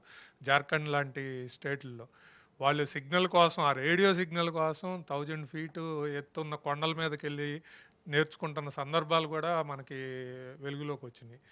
అట్లానే ఇప్పుడు మధ్యప్రదేశ్ కానివ్వండి, లేకపోతే హర్యానా కానివ్వండి, ఈవెన్ గుజరాత్ ప్రిన్సిపల్ సెక్రటరీ గారు డాష్ బోర్డు, ఆయన ఏ రోజు ఏ స్కూల్ అటెండెన్స్ ఎంత అనేదాకా కూడా, అంటే ఇవాళ నా స్కూల్స్ ఎంత అటెండెన్స్ వచ్చినాయి అనేదాకా కూడా మానిటరింగ్ చేస్తూ ఉన్నారు. సో డెఫినెట్గా గవర్నమెంట్ సైడ్ నుంచి చాలా మంచి వర్క్ జరుగుతుంది. అయితే ఈ ఆన్లైన్ వర్క్ టీచింగ్ కానివ్వండి గోయింగ్ ఫార్వర్డ్ ఎలా జరగాలి అనేది క్వశ్చన్ వచ్చినప్పుడు డెఫినెట్గా మనం స్టూడెంట్ ఏ మాధ్యమానికి దగ్గరలో ఉన్నాడనే ప్రొఫైలింగ్ ఒకటి తీసుకోవాలి సార్. మన రాష్ట్రాల్లో, తెలుగు రాష్ట్రాల్లో ఇప్పుడు జేపీ గారు చెప్పినట్టు 1:18 టీచర్ స్టూడెంట్ రేషియో ఉన్నప్పుడు it is not a impossible task. అసలు స్టూడెంట్ ఎక్కడున్నాడు, వాడికి ఇంటర్నెట్ ఫెసిలిటీ ఉందా లేదా, లేకపోతే రేడియో అవైలబిలిటీ ఉందా, లేకపోతే టీవీ అవైలబిలిటీ ఉందా, ఈ 18 మందిని ఆ మాస్టర్ గారికి ఇచ్చి వాళ్ళ లెర్నింగ్ అవుట్కమ్స్ నీది బాధ్యత అని చెప్పి జవాబుదారీతనం అప్పచెప్పి దానికి అనుగుణంగా పీరియాడిక్ అసెస్మెంట్ కానీ చేసుకున్నట్లయితే అద్భుతమైన ఫలితాలను మనం ఎక్స్పీరియన్స్ అవ్వచ్చు. తర్వాత ఇంకొక ఇంపార్టెంట్ పాయింట్ ఏంటంటే ఇప్పుడు ఈ గవర్నమెంట్ స్కూల్లో ఉన్న విద్యార్థులందరూ నారాయణ గారు చెప్పినట్టు పేద తరగతి ఆ క్లాసుకు చెందిన వాళ్ళు, వాళ్ళకి మిడ్ డే మీల్ కానివ్వండి, చాలా ఆ మిడ్ డే మీల్ కోసం స్కూల్కి వచ్చే పిల్లలు ఉన్న సందర్భాలు కూడా మనం ఎక్స్పీరియన్స్ అయ్యి ఉన్నాం. వాళ్ళకి ఈ మిడ్ డే మీల్ ఆగకుండా వాళ్ళకి కావాల్సిన రేషన్ అది ఇంటికి ఎట్లా పంపించాలి, వాళ్ళ ఆ న్యూట్రిషియస్ వాల్యూస్ పడిపోకుండా ఎట్లా చేయాలి అనే దాకా కూడా కనుక గవర్నమెంట్ కానీ వర్క్ చేయగలిగినట్లయితే అద్భుతమైన ఫలితాలు వస్తాయి. ఈ హోల్ ప్రాసెస్లో జరగాల్సిన కార్యక్రమం ఏంటంటే టీచర్స్కి మోటివేషన్ సార్. ఆ ఎక్స్ట్రా మైల్ తీసుకోవడానికి వీళ్ళు నా బాధ్యత, నేను వీళ్ళకి అకౌంటబుల్ అనే రెస్పాన్సిబిలిటీ ఫిక్స్ చేసి ఆ ఎక్స్ట్రా మైల్ వెళ్ళి ఎక్కడైతే రీచబుల్లో లేరో ఆ స్టూడెంట్ని ఎట్లా రీచ్ అవ్వాలి, ఆ రీచ్ అవ్వడానికి కావాల్సిన ఎఫర్ట్ ఏంటి అనేది లీడర్షిప్ నుంచే వచ్చింది సార్. ఆ లీడర్షిప్ డిస్ట్రిక్ట్ లెవెల్ లీడర్షిప్ కానివ్వండి, మండల్ లెవెల్ లీడర్షిప్ కానివ్వండి, స్టేట్ లెవెల్ లీడర్షిప్ కానివ్వండి, ఆ కంటిన్యూస్గా వాళ్ళతో ఇంటరాక్ట్ అయ్యి వాళ్ళ సమస్యలకు సొల్యూషన్స్ ఇచ్చి వాళ్ళని మోటివేషనల్ మూడ్లో ఉంచి ఏమైనా సరే ఈ లెర్నింగ్లో మనం ముందు ఉండాలి, అది దేశంలో కానివ్వండి ప్రపంచంలో కానివ్వండి మన పిల్లల విద్యాబుద్ధుల్లో ముందు ఉండాలి అనే ఒక గోల్ ఫిక్స్ చేసి దానికి అనుగుణంగా కనుక మోటివేషన్ కనుక చేసినట్లయితే గవర్నమెంట్ టీచర్స్ ఎవరికంటే తక్కువగా sir. I can rate them at higher level. Kumar గారు, 2 ప్రశ్నలు మీరు చేయాలి. ఒకటి, ఆన్లైన్ టీచింగ్ కోసం టీచర్ ప్రిపరేషన్ ఎట్లా ఉందనేది ఒకటి. సెకండ్, రేపు ఎటుగుడి పాఠశాలలు ఏ పరిస్థితి ఉన్నా ఇందాక జేపీ గారు చెప్పినట్టు పాఠశాలలు తెరవాల్సిందే. ఎందుకంటే తెరవకుండా ఇంట్లో కూర్చుంటే వచ్చే అనర్థాలు అనేకం. తెరిస్తే పాఠశాలలో తీసుకోవాల్సిన జాగ్రత్తలు ఏమిటి, తల్లిదండ్రుల వైపు నుంచి ఉండాల్సిన సపోర్ట్ ఏమిటి? మొట్టమొదటి విషయానికి వచ్చేటప్పటికంటే ఆన్లైన్ సిస్టంలో టీచర్ కంటెంట్ డెలివరీ చేయడానికి రెడీగానే ఉన్నాడండి. అని టీచర్కి వచ్చిన ప్రాబ్లం అంటూ ఏం లేదు. బట్ ప్రాబ్లం ఏంటంటే నేను టెక్నాలజీని వాడుకోగలను అన్న కాన్ఫిడెన్స్ని మనం క్రియేట్ చేయగలగాలి. అది కాన్ఫిడెన్స్ని మనం కొద్ది టైంలో క్రియేట్ చేయగలిగామండి. అది సో ఈ ప్రాసెస్లో ఇప్పుడు మనము బై ఫోర్స్గా మనం టెక్నాలజీని యూజ్ చేసాం. బట్ ఈ రాబోయే రోజులలో కానీ మన దేశ జనాభాకి మనకున్న వనరులకి అత్యంత బెస్ట్ ఎడ్యుకేషన్ ఇవ్వాలి అంటే టెక్నాలజీని యూజ్ చేయాల్సిన అవసరం తప్పకుండా ఉంటుందండి. ఇంతకుముందు జేపీ గారు చెప్పినట్టు ప్రైవేటా గవర్నమెంట్ అని కాకుండా మన విద్యా వ్యవస్థని, విద్యా రంగాన్ని అత్యంత ప్రాధాన్యత రంగంగా తీసుకొని డైరెక్షన్లో కనుక వర్క్ చేసినట్టు అయితే డెఫినెట్గా త్రూఅవుట్ వరల్డ్లో మనం కొంత డెవలప్ అవడానికి అయితే అవకాశం ఉందండి. ఎందుకంటే మనకున్న పరిమిత వనరులను ఉపయోగించుకొని మన విద్యార్థులు ప్రపంచవ్యాప్తంగా కూడా మెరికల్స్ సృష్టిస్తున్నారు.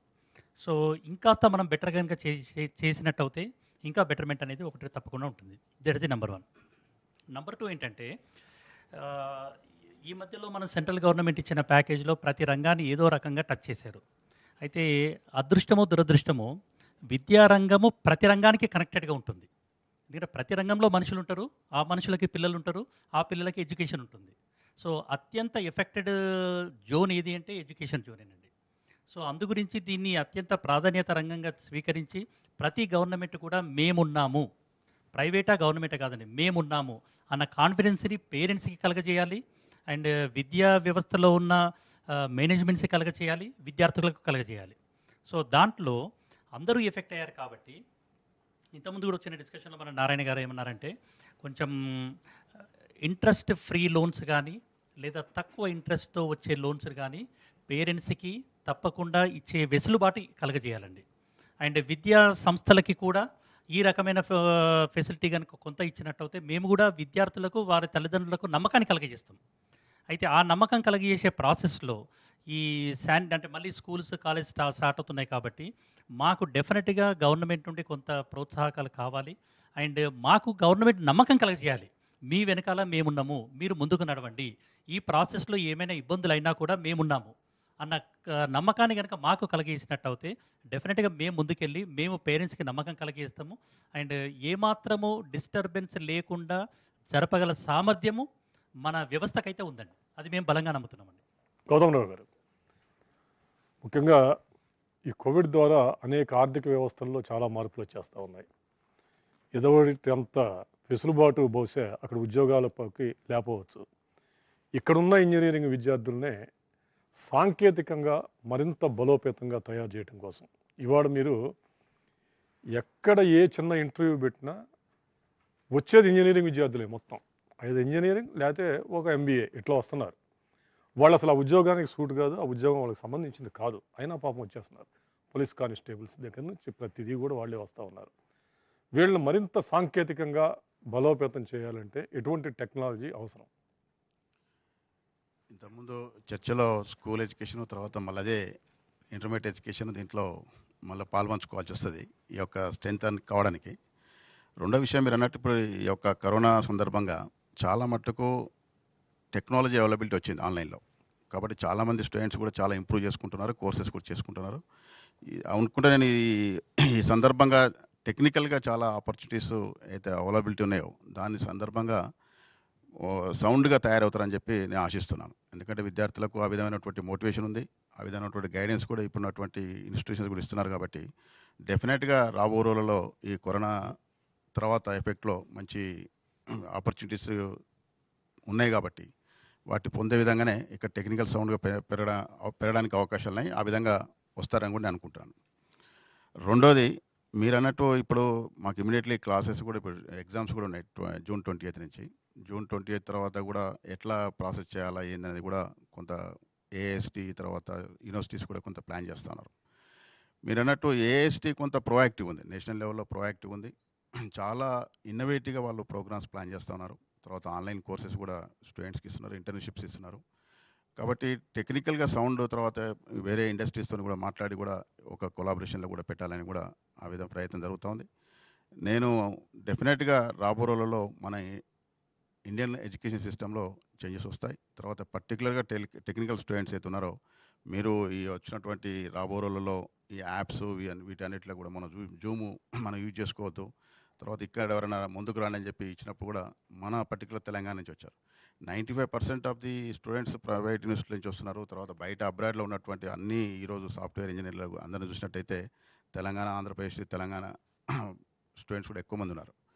కాబట్టి ఈ విధంగా ఎక్కడ తక్కువ లేరు. కాకుంటే మీరు అన్నట్టు నెంబర్ ఆఫ్ స్టూడెంట్స్ పెరగడం కారణంగా ఆపర్చునిటీస్ అందరికీ అన్నీ అందుబాటులో లేకపోవడం కారణంగా మిగతా వివిధ రంగాల్లో పోతున్నారు.